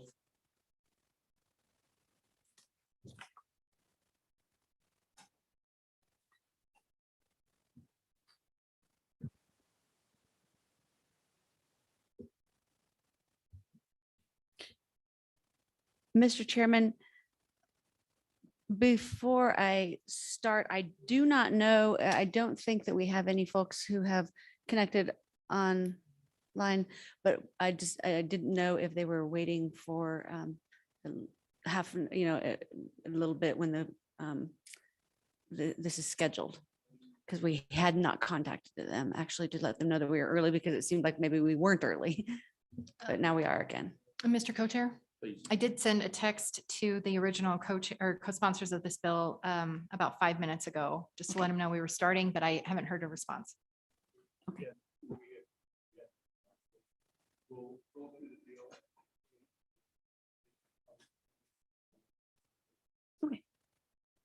Okay, Mr. Chairman, this is looking at 22 LSO-0088, working draft 0.7. And this bill draft, it aims to distinguish fossils and non-fossilized animal remains from minerals in estates, and to exempt fossils and non-fossilized animal remains from mining and mineral provisions of Wyoming statutes, and provides a definition and specifies applicability. So first thing at the bottom of page 1, the bill draft goes into Wyoming statute 30-1-134, which is the bill draft, which is the statute that was created at the most recent session. And it goes, if you turn on to page 2.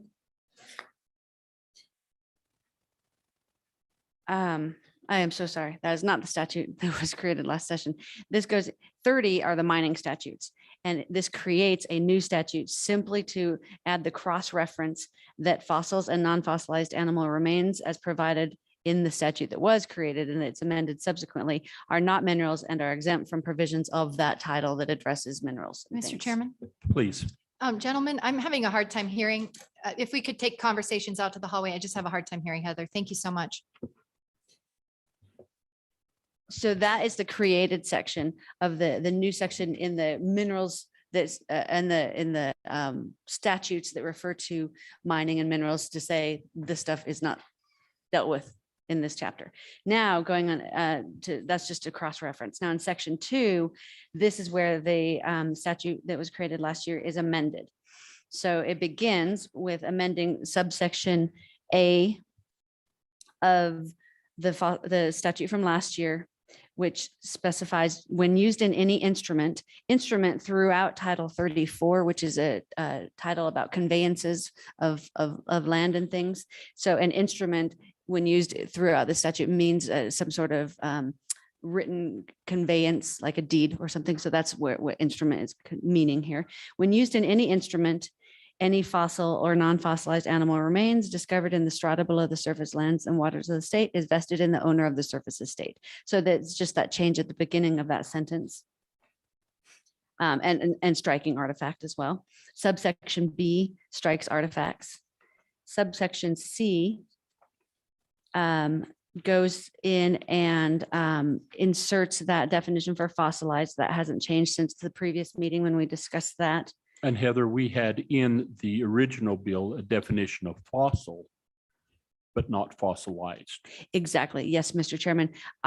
Definitions 1 and 2 are the definitions for fossil and artifact. And you, so that's at C1 and C2. You will notice on page 4, just jump ahead on section 3, that 34-1-157C2, which was the definition for artifact, is repealed. It's not relevant to this. It's not in there anymore. It's simply repealed. Now back to page 3. Actually, nothing had changed with this addition, this inserted definition of fossilized. The subsection D, that just became just one declarative sentence. There had been more, I think, added on to that on subsection D, but now it's just period. Fossils and non-fossilized animal remains are considered part of the surface estate, period. There was some additional language last meeting. And then this subsection E is the cross-reference back to the mining and mineral statutes that just says what the mining and mineral statute said. Look, this is not a part of those statutes. So Heather, what we said in the bill is that fossils aren't a mineral. Right. Hence, fossils don't need to be in the mining section, which deals with minerals. Is that Exactly. correct? That is correct, Mr. Chairman. Yes. And then there's also a new subsection F. It's not new since our last meeting. New as in new language inserted into the statutes. And this also is the same as our previous meeting, which is the applicability, just that this applies retroactively and forward. And then there's section 3, that repealer, and section 4, that is that this is all effective immediately. Well, immediately upon all acts done to make a bill become law in the state of Wyoming. Questions, committee? Mr. Chairman, we worked with the original bringers of this bill to really try and get back to the original purpose of it, which is the conveyance piece. This doesn't deal with items that are found, on your property, because that doesn't involve an instrument. So that's why you see that clarity brought on page 2, line 13, when used in instruments. That's what we're trying to get after. But as we've worked this, and now that I read it again fresh, I'm looking at paragraph D on page 3. Fossils and non-fossilized animal remains are considered part of the surface estate. In light of the changes we made on page 2 to paragraph A, is D necessary? Mr. Chairman, Chairwoman Ellis, D is somewhat duplicative of A. In a previous version of this bill draft, A had been repealed. And so D was serving some of the purpose of the second half of that. So it seems as though it is not a required portion of this bill draft. Thank you, Mr. Chairman. I would agree with that. We just didn't catch that as we were working this. Questions? Does that take care of your concerns?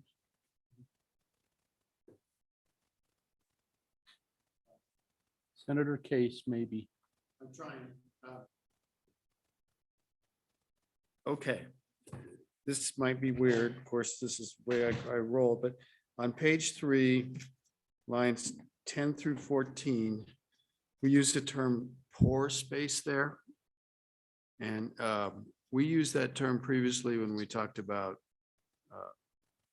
sequestration of CO2. I remember in the mineral statute, we talked about pore space, that's space within rocks and things like that, where you can put something else. I'm looking to see if when they define fossils, if they use the same word pore space, because I think there might be confusion between the different ways that we use it. So under one definition, it says it's mineralization or permineralization is a process of fossilization that occurs when an organism is buried. The empty spaces within an organism become filled with mineral-rich groundwater. They don't say the pore spaces. And I'm just wondering if the whole pore space, we're trying to get out of the mineral statute. I'm wondering if we could just take out the pore part. And I'm not a scientist. This is the Wikipedia version of my world here. So I'm wondering if that's a connection with that previous statute that is unnecessary and maybe might cause confusion. So I think what I heard you say was they use the term empty spaces. They do in this one place. Well, and so I think it would be perhaps good to have conformity, and maybe we keep that language the same and adopt empty and delete pore. Is that? I'm suggesting it, but I'm not a scientist here, and somebody can tell us how far what they say. But I think we borrowed the term pore space from some other place in our world, and maybe it's not appropriate. So I throw it out there as just maybe we could. Well, but I think the pore space, when we look at sequestration, is pore space in the geological formation. And this is pore space in an organism's remains. I think you could use pore multiple places, and it really is a similar term, but I don't think it distracts from the one. I think I'm more concerned on conformity, that we're using similar languages in statutes. So Heather, guidance there? Well, I don't. Mr. Chairman, Senator Case, I'm trying to understand if the definition from which you were reading was in statutes or from you're searching through different definitions on the web. And because certainly I can look up the pore spaces. It seems as though it would not be beneficial to, if that's a term of art in the not military, in the mineral statutes, that it seems like it might be wise not to use it. I need to just confirm that by looking through and seeing, or if empty covers it, then that might be the right thing. But I need to look into that without, I can't tell what's in statute right this moment without doing some searches. Mr. Chairman, I would certainly favor giving you guys leeway to just fix it. I'm not trying to cobble it up. It seems, someone could explain this to us in a scientific manner, but it's fairly precise scientifically. And that, we're not exactly filled with empty spaces, but if part of us rots away and leaves spaces that the minerals can come in.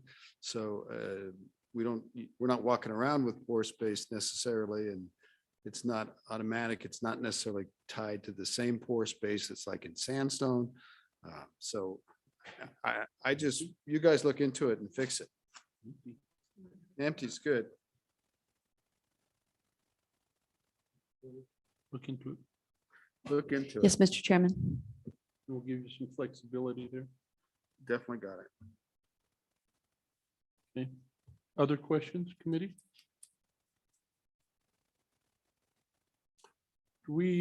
Have we had anybody show up for public comment on the matter? Oh, good. Please come join us. We like public comment.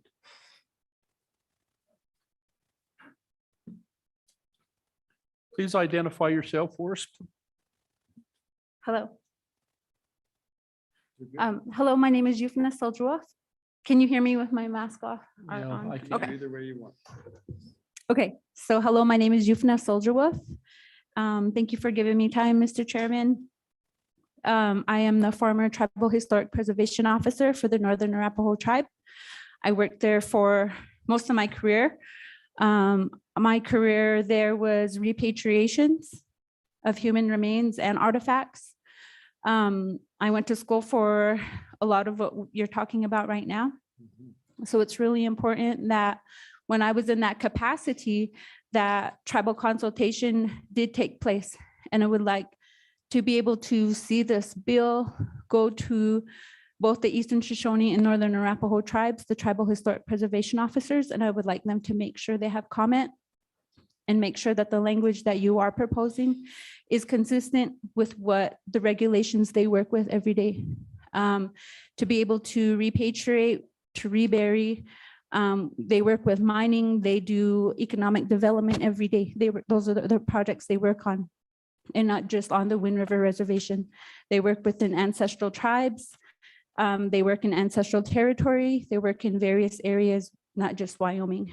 And so make sure, and please make sure that a lot of the language you're going through today is consistent, but also that you include the tribes.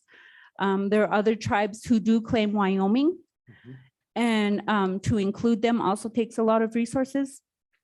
So depending on in which path you're going to take with a lot of these types of bills, make sure you're always reaching out to the tribes, because it's not just important that we put in our own procedures and protocols, but also that we're protecting our ancestors. And that's what these bills come back to. Our ancestors are important. The way that we move forward and protect them comes back to all of this. And if we can't do that in the right way, then we need to figure out a process and a procedure. Thank you. So, Ms. Soldier Wolf, I think what we've tried to do here, if you look on page 2 of the bill, this bill is really dealing with fossilized animal remains. Yes. And then it comes in and it brings back into the bill we passed with tribal consultation on archaeological human burial sites. And it says that unless otherwise governed by 74106. And so that's protected and ensures consultation with tribal governments on human remains and those artifacts that are found with them. And so this then is just on fossilized animal remains. Thank you. Thank you for the clarification. One thing I do want to point out too is as the past tribal historic preservation officer, there were times many cultural resource sites, TP rings, were around fossilized dinosaurs. And we have our own creation stories, and we have our own traditional ecological knowledge that proves that they had different knowledge about these fossilized resources. So even though you may be talking about this, really take into consideration specific language, pointing that out, and not only about what Senator Case was speaking about the osteology of whether you use pore space or not, because that's really important too. When you talk about instruments, please be really specific on what instruments, because you could go from radiocarbon dating to magnetometer to various types of equipment. So please make sure that a lot of that language is in a part of that. Thank you. Thank you, Madam Chairman. Thank you, Mr. Chairman. I just want to be clear that this bill doesn't get after a situation where you might find arrowheads, TP rings, or anything on the surface of land. This was brought because there was a case in the basin area, the Bighorn Basin area, where there was a split estate, and the person that held this estate granted to one sibling the surface and then the mineral estate to the other. And in that process, after that division was made, they found a really amazing dinosaur bones. And so the surface estate owner said, those are mine. And the mineral estate owner said, no, they're mine. No, they're mine. And so we're not trying to disrupt the status quo of protections that are available for things that are out there.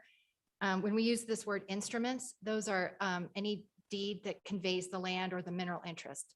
So it's not talking about the instruments used to scientifically evaluate what was found. It's the land conveyance instrument, either a gift or something like that. So I just want to make sure we're all very clear, this doesn't disrupt finding important archaeological sites. This is just for those really rare, but hopefully avoidable conflicts that we're going to hopefully avoid when there's a split estate situation.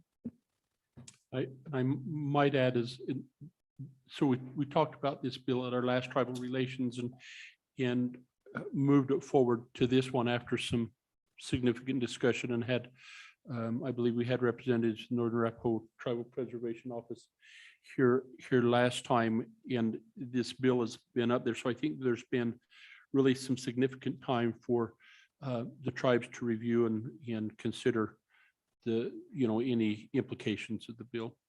And we certainly hope so, because we too feel that's important. Thank you.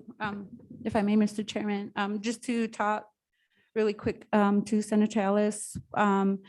I think really being specific in when you say instruments, whether it's talking about a land deed or patent or fee simple, whatever you may be putting in there, that type of language, it should probably be put inside the same bill, because when you say equipment, like I said, it could mean anything. I just want to make that clarification, but I appreciate your time, and I appreciate you guys working with the tribes, because it's really important, and getting their indigenous narrative and perspective is important. Thank you. We appreciate you being here. We really do. Any other public comment? Please, Chairman Dresser.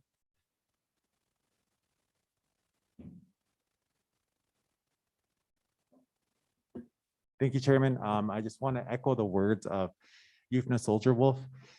And I think that brings up a key thing, is that the power of consultation, because Yufna is an individual who went to school for a lot of these different things of that nature. And a lot of the tribe's TIPO offices are able and equipped to be able to do those stuff. So for those consultations, that's what happened, And from the last one, Crystal Reynolds, who represented TIPO, was here, and she was able to have those comments. To my knowledge, I'm not sure if they got to see this bill and got to review it fully. But at the same time, that kind of goes back to just that part of doing those different issues with that.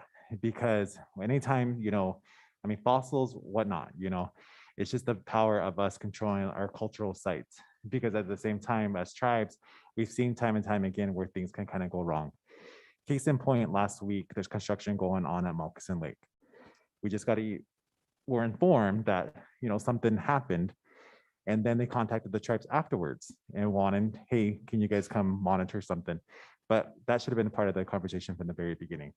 So basically, there's potentially things that could have been gone in a sense, and it speaks to the power of that part and that consultation, that part.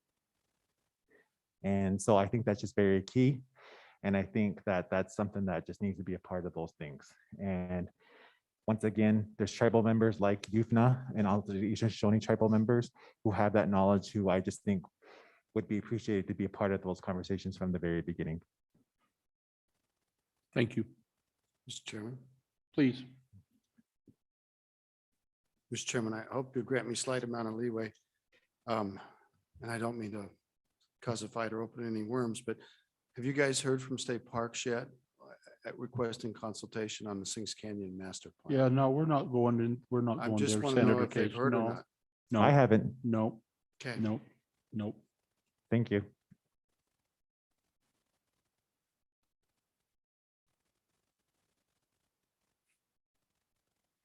Chairman St. Clair, please.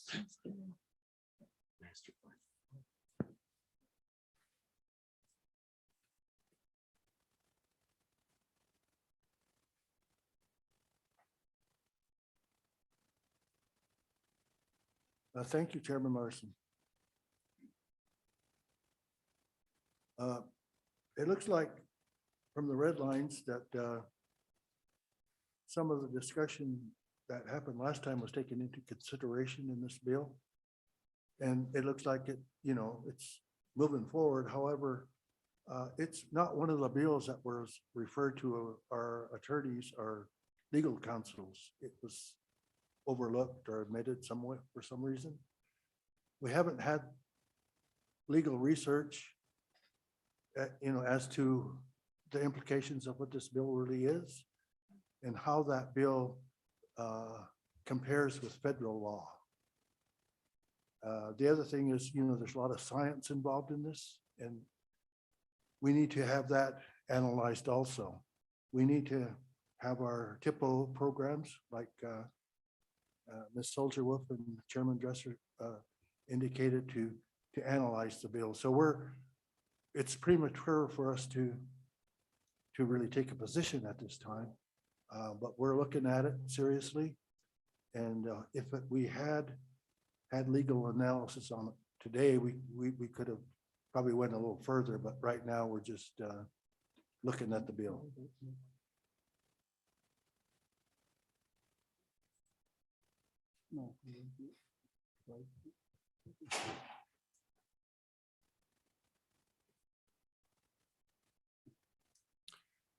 Well, I think, so here's kind of the, where I think, how I think we should do. This is our last committee, meeting. And, you know, I think that, was this Claire, was this not one of the bills we talked about?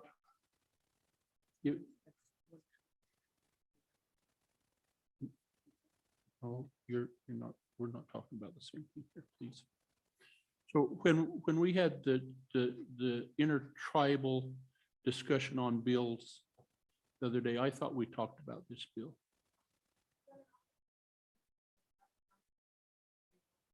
Okay. So I think in fairness to the conversation, I think that we'll consider it and try to move in parallel paths. And if you find something that you think,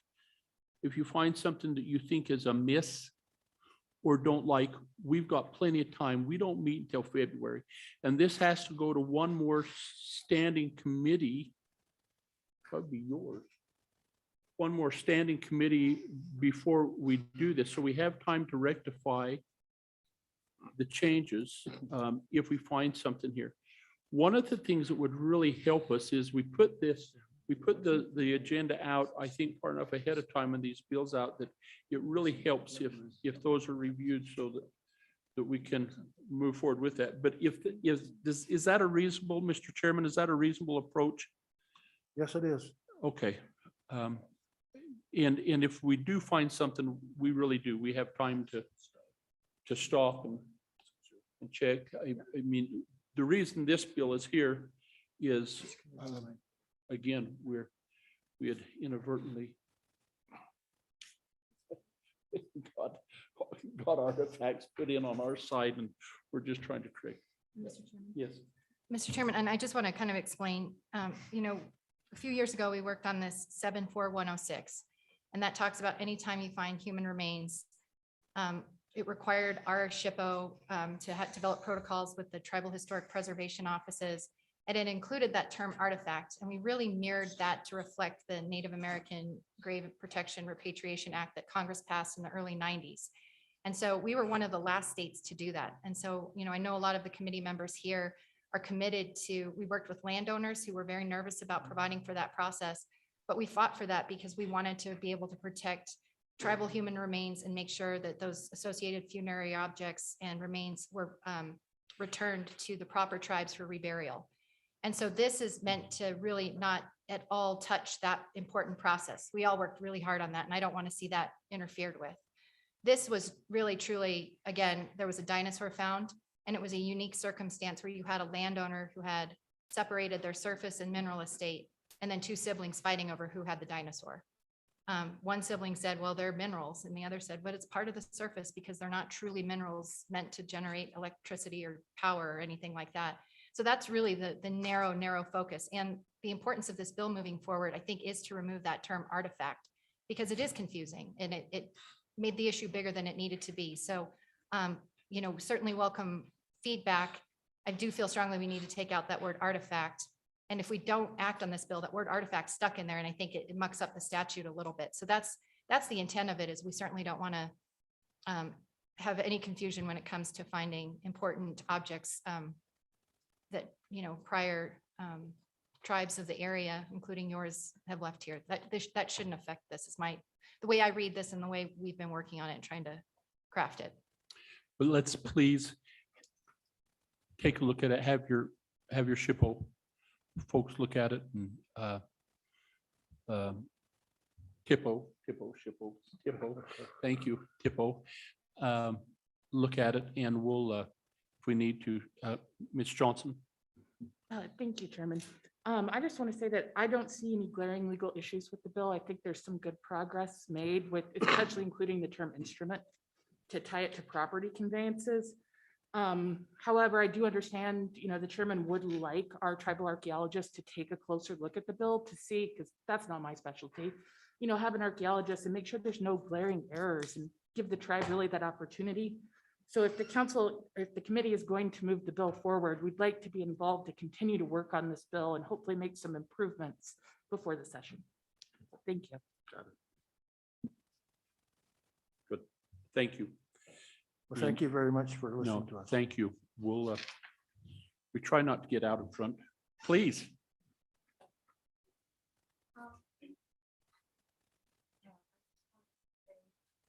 I'm grateful for being Turn this on. Sorry. You have to, and you even have to identify yourself. Okay, my name is Anna Beta and Representative Larson. I just wanted to say that I'm grateful for being able to make public comments. And it's my understanding that the Select Committee on Tribal Relations is to build a better relationship with the tribes. And I felt that I realize you guys have an agenda and you have to stick to your agenda. But I just sitting here as a tribal member, when Senator Case asked Jordan a question, and I know it wasn't on the agenda, but I felt like a little more concerned manner about helping the tribes could have been helpful. I think by maybe even suggesting it's not on the agenda right now, and we will talk about it later, or, but I felt like it wasn't held in a good concerning kind of way, that you're here to help build that stronger relationship. And just being here, I've been here in your meetings for other things, and I've always felt really good that, we're moving in a positive direction to try to help. But I just felt like the way that was handled, it didn't give me that peaceful feeling like you're really here to help. Thank you. And it didn't give me a peaceful feeling when it was brought up inappropriately. So that's why I shut it down.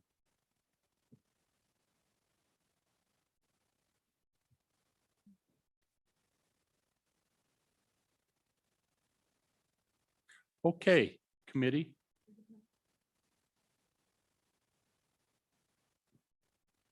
Any other public comment? No, Mr. Chairman.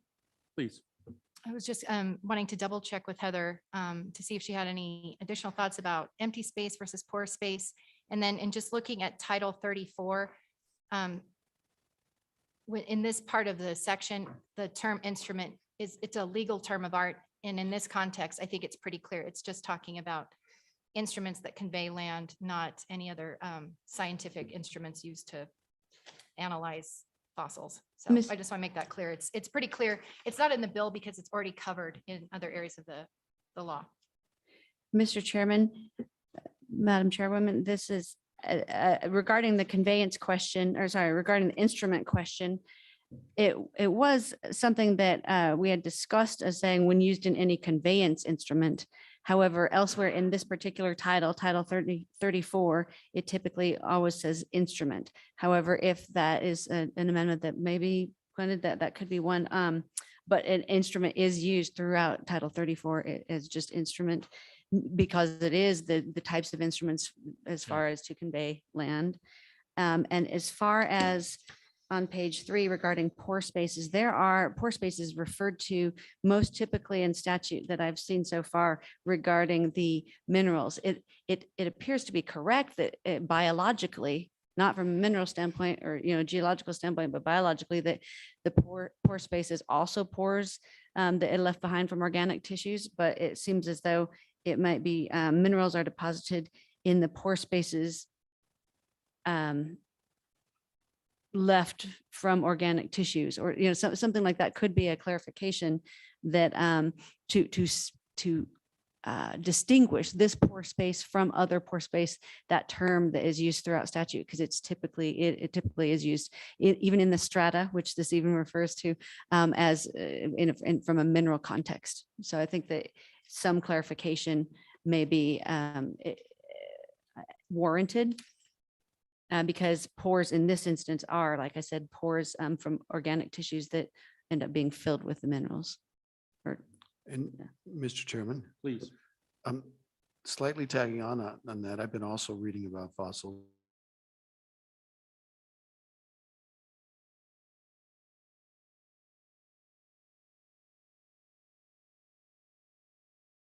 dissolves bone, but at the same time deposits another mineral. So it's kind of, maybe there was not a pore space or an empty space. One thing is removed and another thing is put there at the same time. It's just, the science of this is, I didn't mean to overly complicate this. I'm sure we can figure it out. And maybe we don't even need to talk about an empty or a pore. Maybe we can just talk, it's kind of a replacement with mineralization or something, but I'm kind of sorry I brought it up. It does seem unclear. So committee, what's your pleasure? Representative Clifford. Thank you, Mr. Chairman. I just want to pose this question to the committee and the members to address the loud and clear tribal concerns that I heard. What would it hurt to specify instrument? Would it really kill this bill? Would it muddle it up? Like, if we're specific and it appeases the tribal concerns that I've heard in specifying instrument, what would that hurt? Please. Mr. Chairman, so if you look at 34-1-102, it says the term conveyance as used in this act shall be construed to embrace every instrument in writing by which any estate or interest in real estate is created, alienated, mortgaged, or assigned, or by which the title to any real estate may be affected in law or in equity, except wills, leases, and then it goes on for more. And so then it goes, if you start reading through the statute, they just talk about instruments.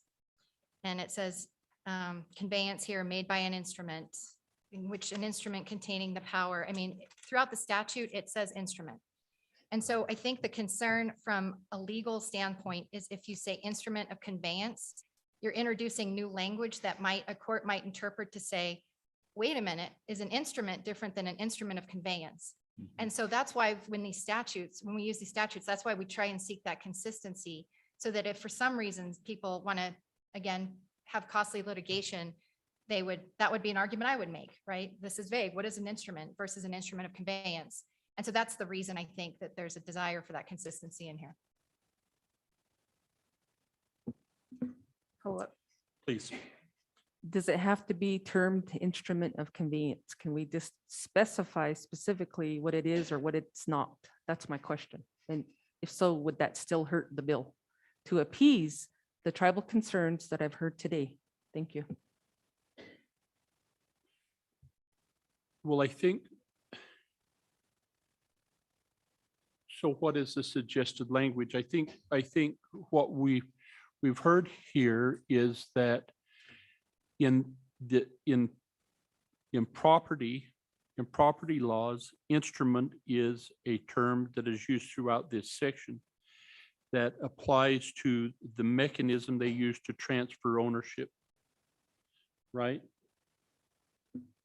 And that's just my concern. As Indigenous people on Native land and what we identify and how we identify, we look at property different. We just don't have that knowledge.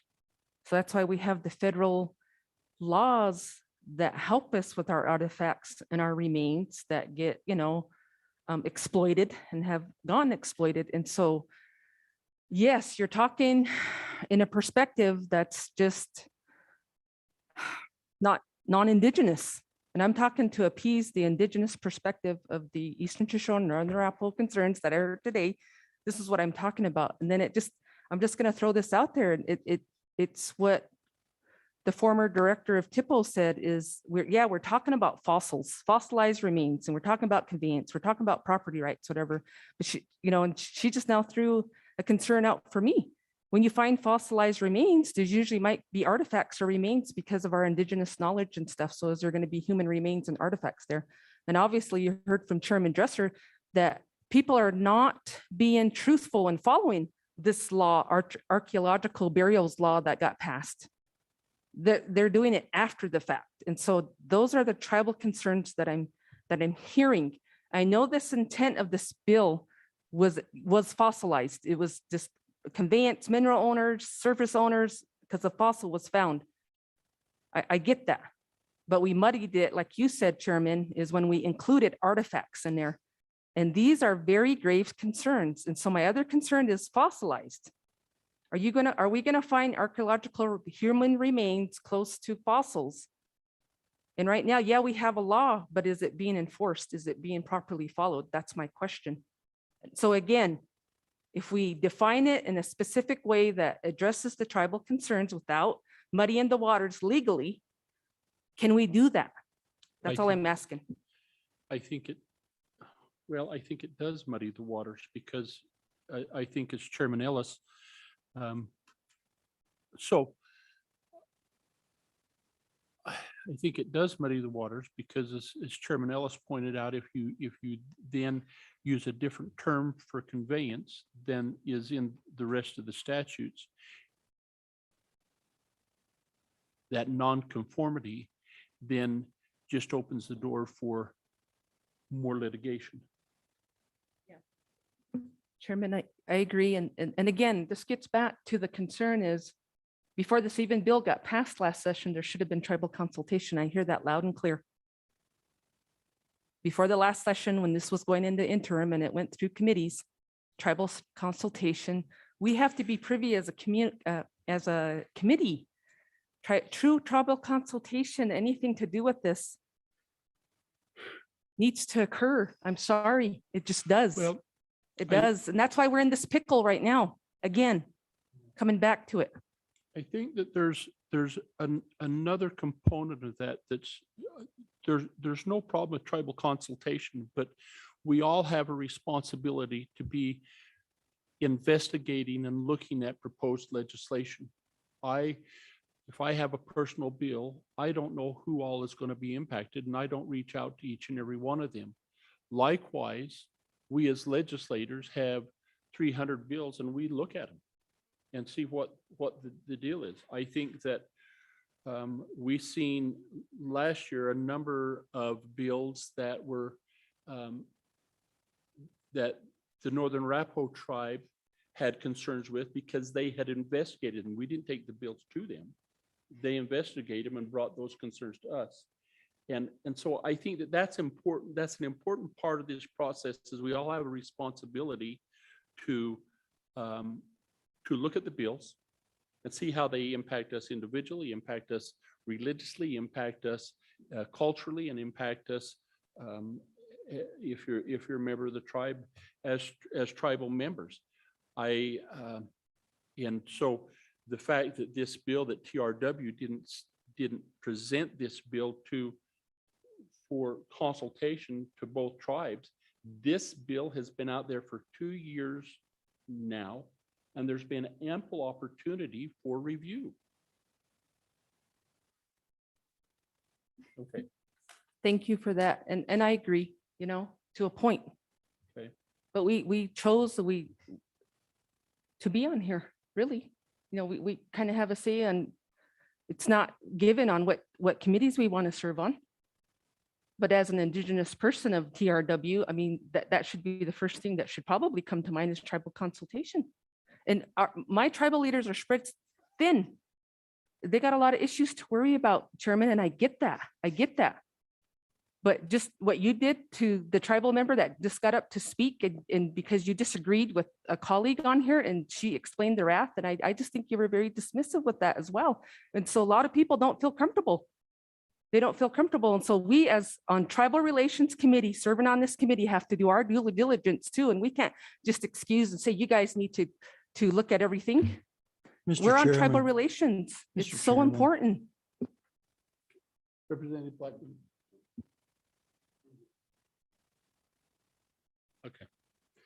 Okay. Mr. Chairman, Please. just some clarifying remarks. When this bill was brought, it was not brought by the TRW committee.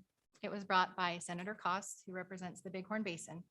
And he had constituents who went to him and they told him about the situation of 2 family members fighting over dinosaur remains. And so this bill was an attempt that would have statewide application for any family that faces that circumstance. And it happened in Montana.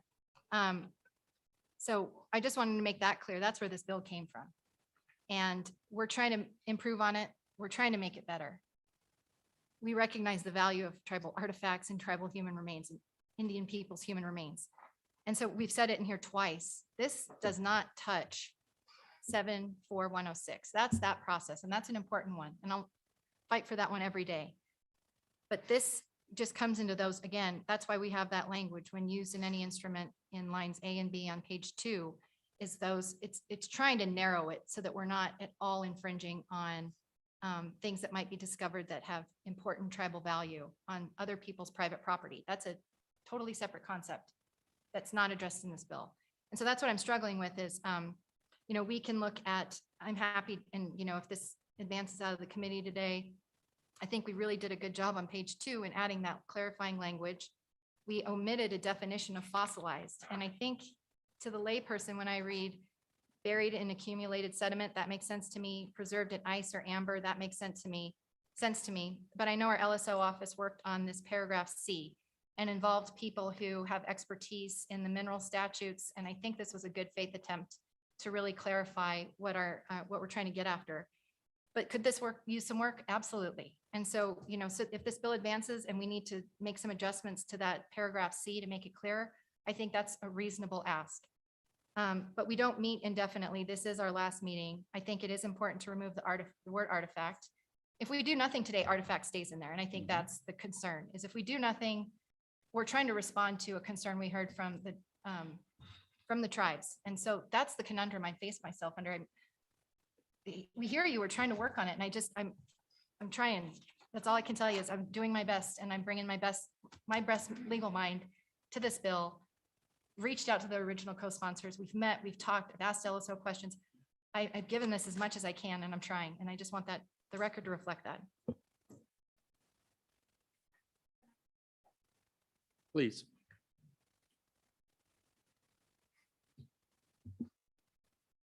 Hello, so sorry to take up more of your time on this bill. I think what it comes back down to, as you pointed out, transparency is really important. Transparency on the bills is really important when you work with the tribes, because when this bill first came out, and it's kind of interesting for me to hear that it's been 2 years you guys been working on this. Transparency is important because when you're working with the tribes, they want to know what that agenda is. And not just until today did I hear Senator Ellis say that it was because these two people want to know through surface rights who owns this dinosaur. And so it comes back to transparency, and it talks about how important it is to communicate with the tribes.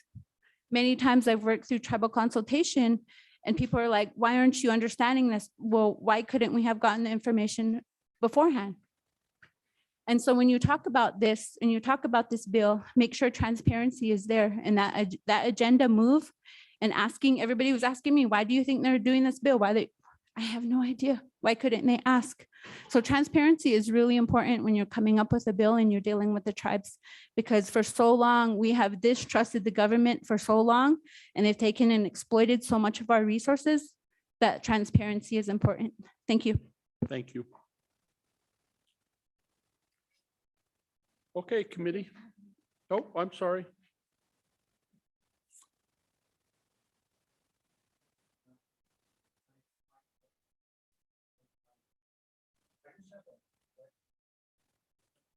You push that button, Mike. Thanks. Sorry about that. What is the federal law, and does federal law supersede this law?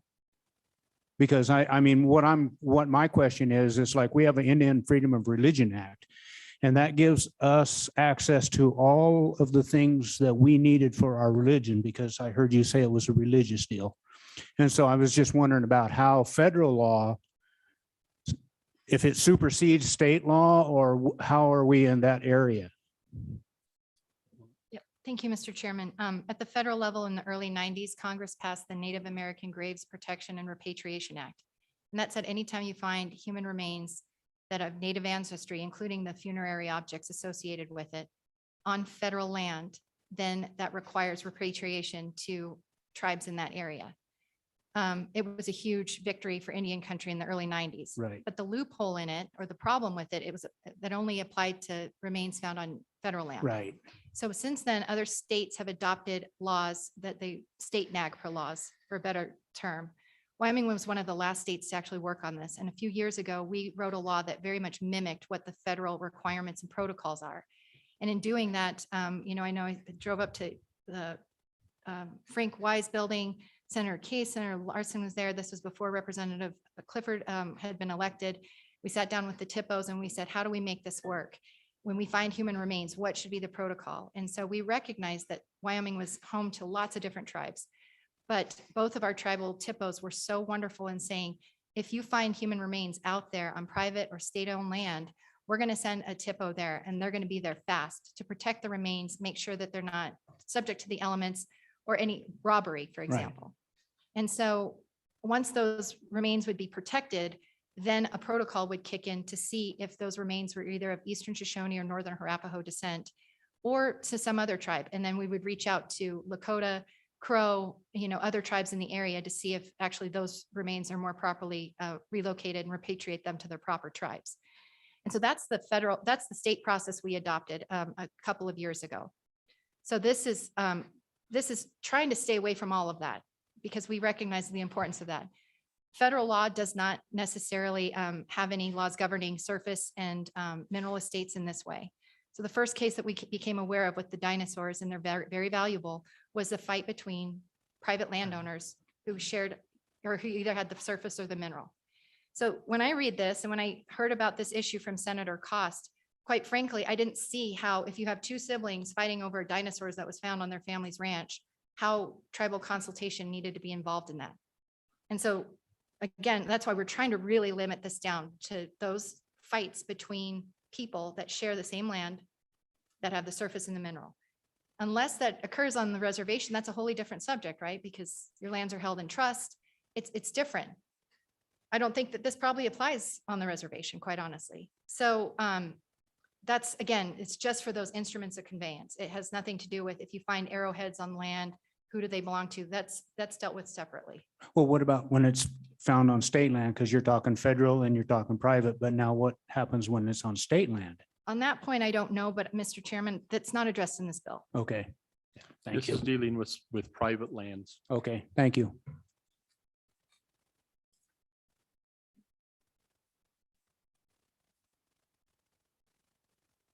We'll try again.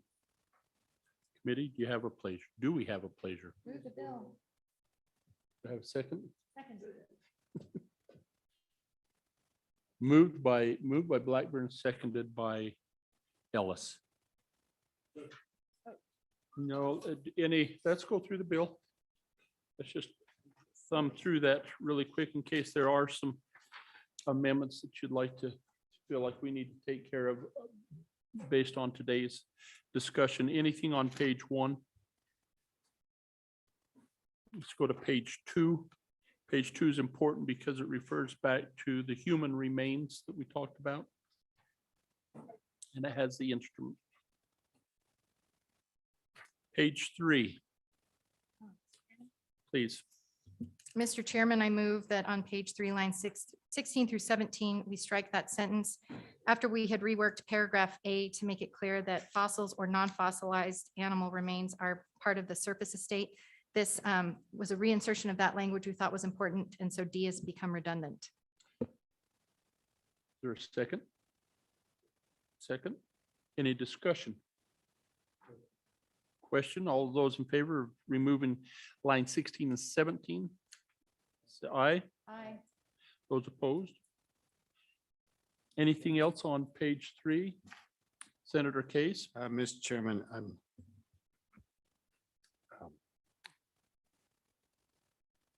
Mr. Chairman, I hate to venture in, but please let me try this.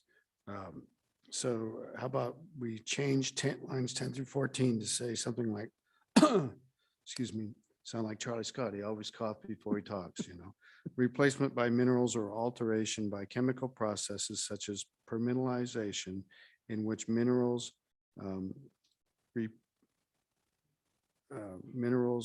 replace portions, all or portions of an organism's remains, which may or may not alter the original organic content. So I'm just, let me try it Would you Try again. that again, please. Yes, It sir. sounds good, though. And I don't mean to say that this is a definitive either. We'll probably get a better, but this goes in a direction I think we need. So line 10, C, replacement by minerals or alteration by chemical processes such as permineralization, in which minerals replace all or part of an organism's remains, which may or may not alter the original organic content. And I just suggested as a working alternative. You have that, Heather? Mr. Chairman, yes, it looks like on line 12, everything except the word minerals is being deleted and inserted in its place. Replace all or part. Yes. Yes. Better done than me. You have that, Andy. Any questions, any discussion? Do we have a second? I guess we better get a second first. Second by Ellis. Discussion? Those in favor? Aye. Opposed? Anything else on page 3?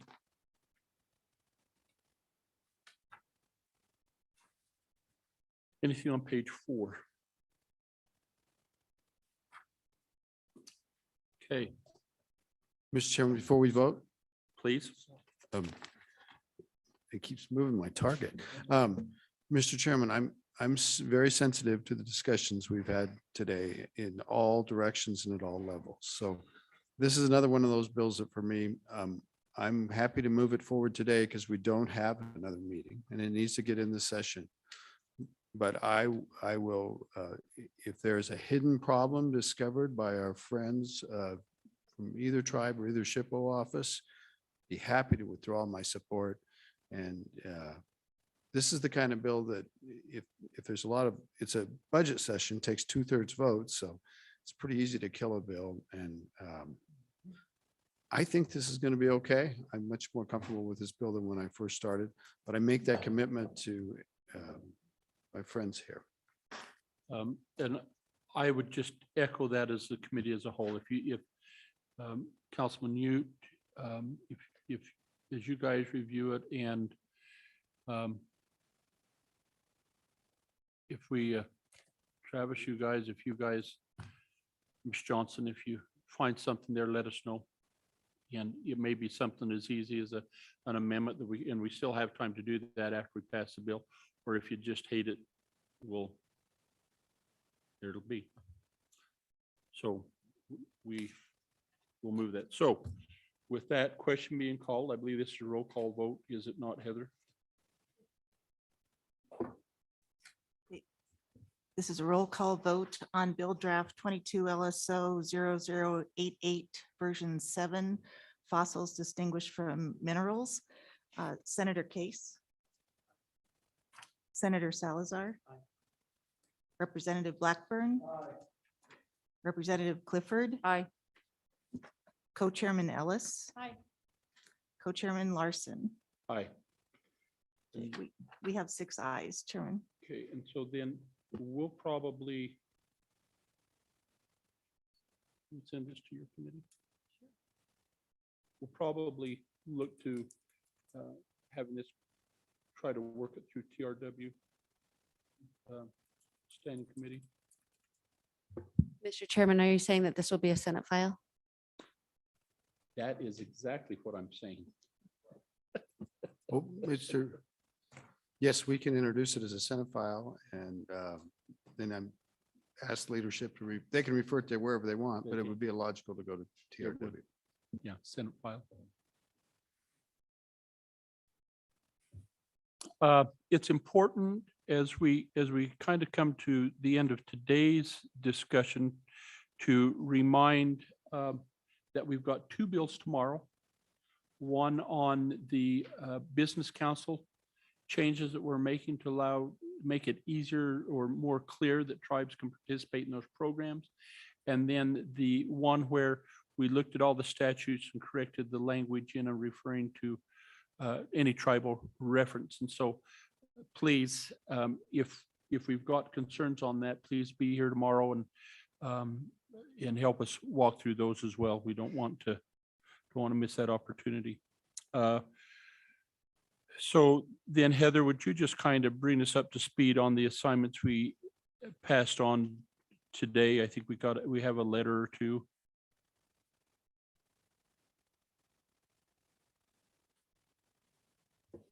Yes, Mr. Chairman. Please give me about 10 seconds to pull it up.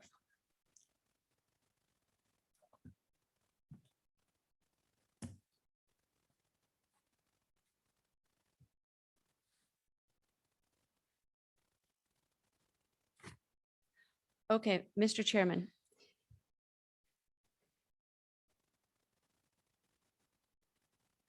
I am going back to the beginning of the day. And these, I have not divided these out between requests of others and directives to the staff. So I will designate that as I say each of them. The committee discussed with Chairman St. Clair, and Chairman St. Clair said that he would give me or would send me joint employee numbers.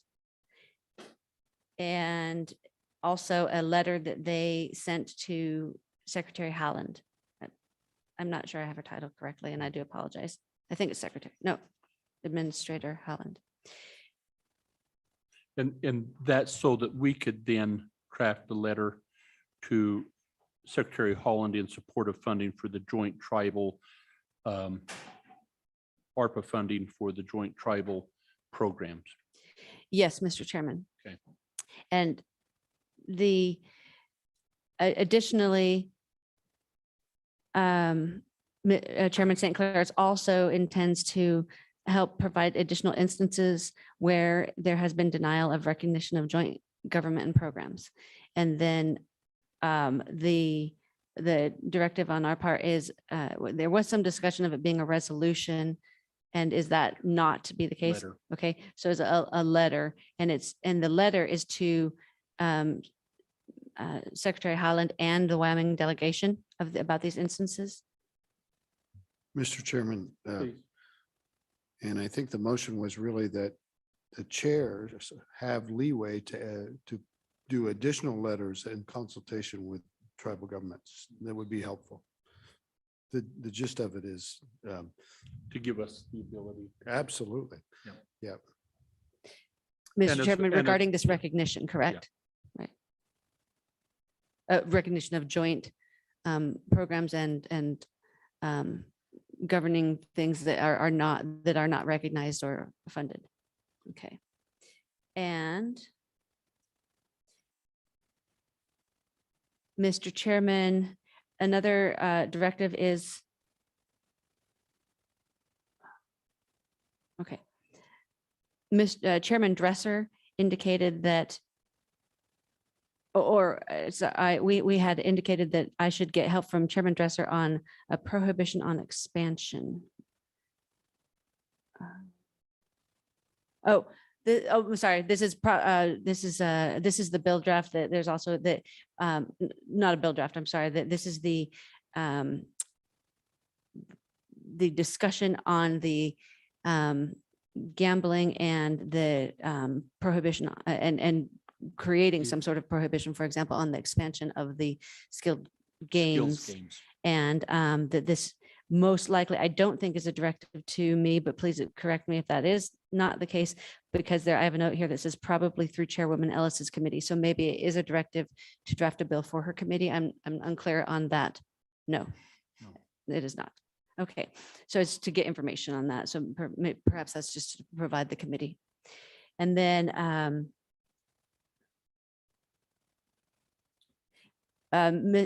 Tribal Liaison Tendor is going to release information from Sovereign Bodies Institute. That's something that was requested of him.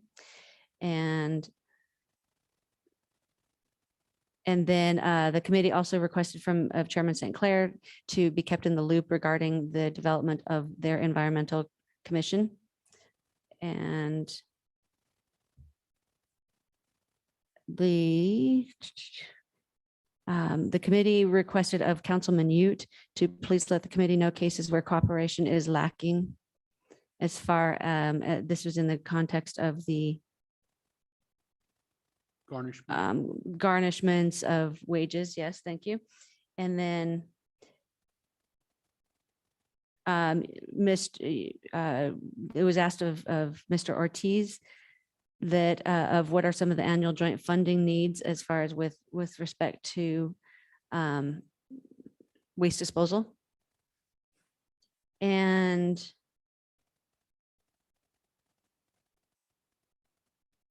I believe that no, that's just okay.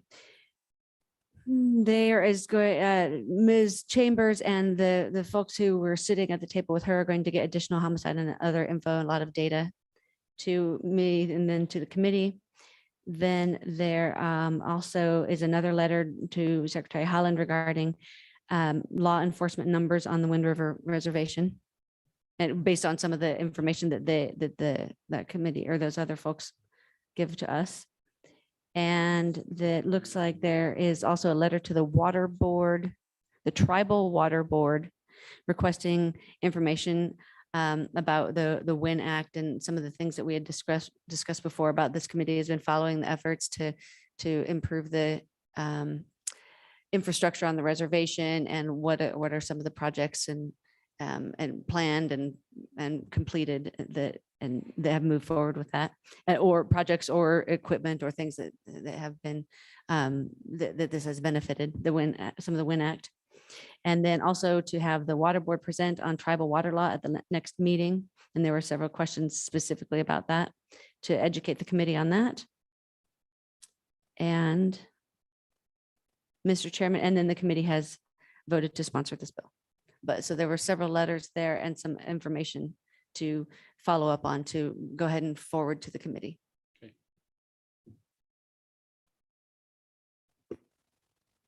Okay, I think that has us taken care of today. See everybody tomorrow, bright and early, 8:30. We'll get started. And you'll have a kinder, gentler chairman at the wheel.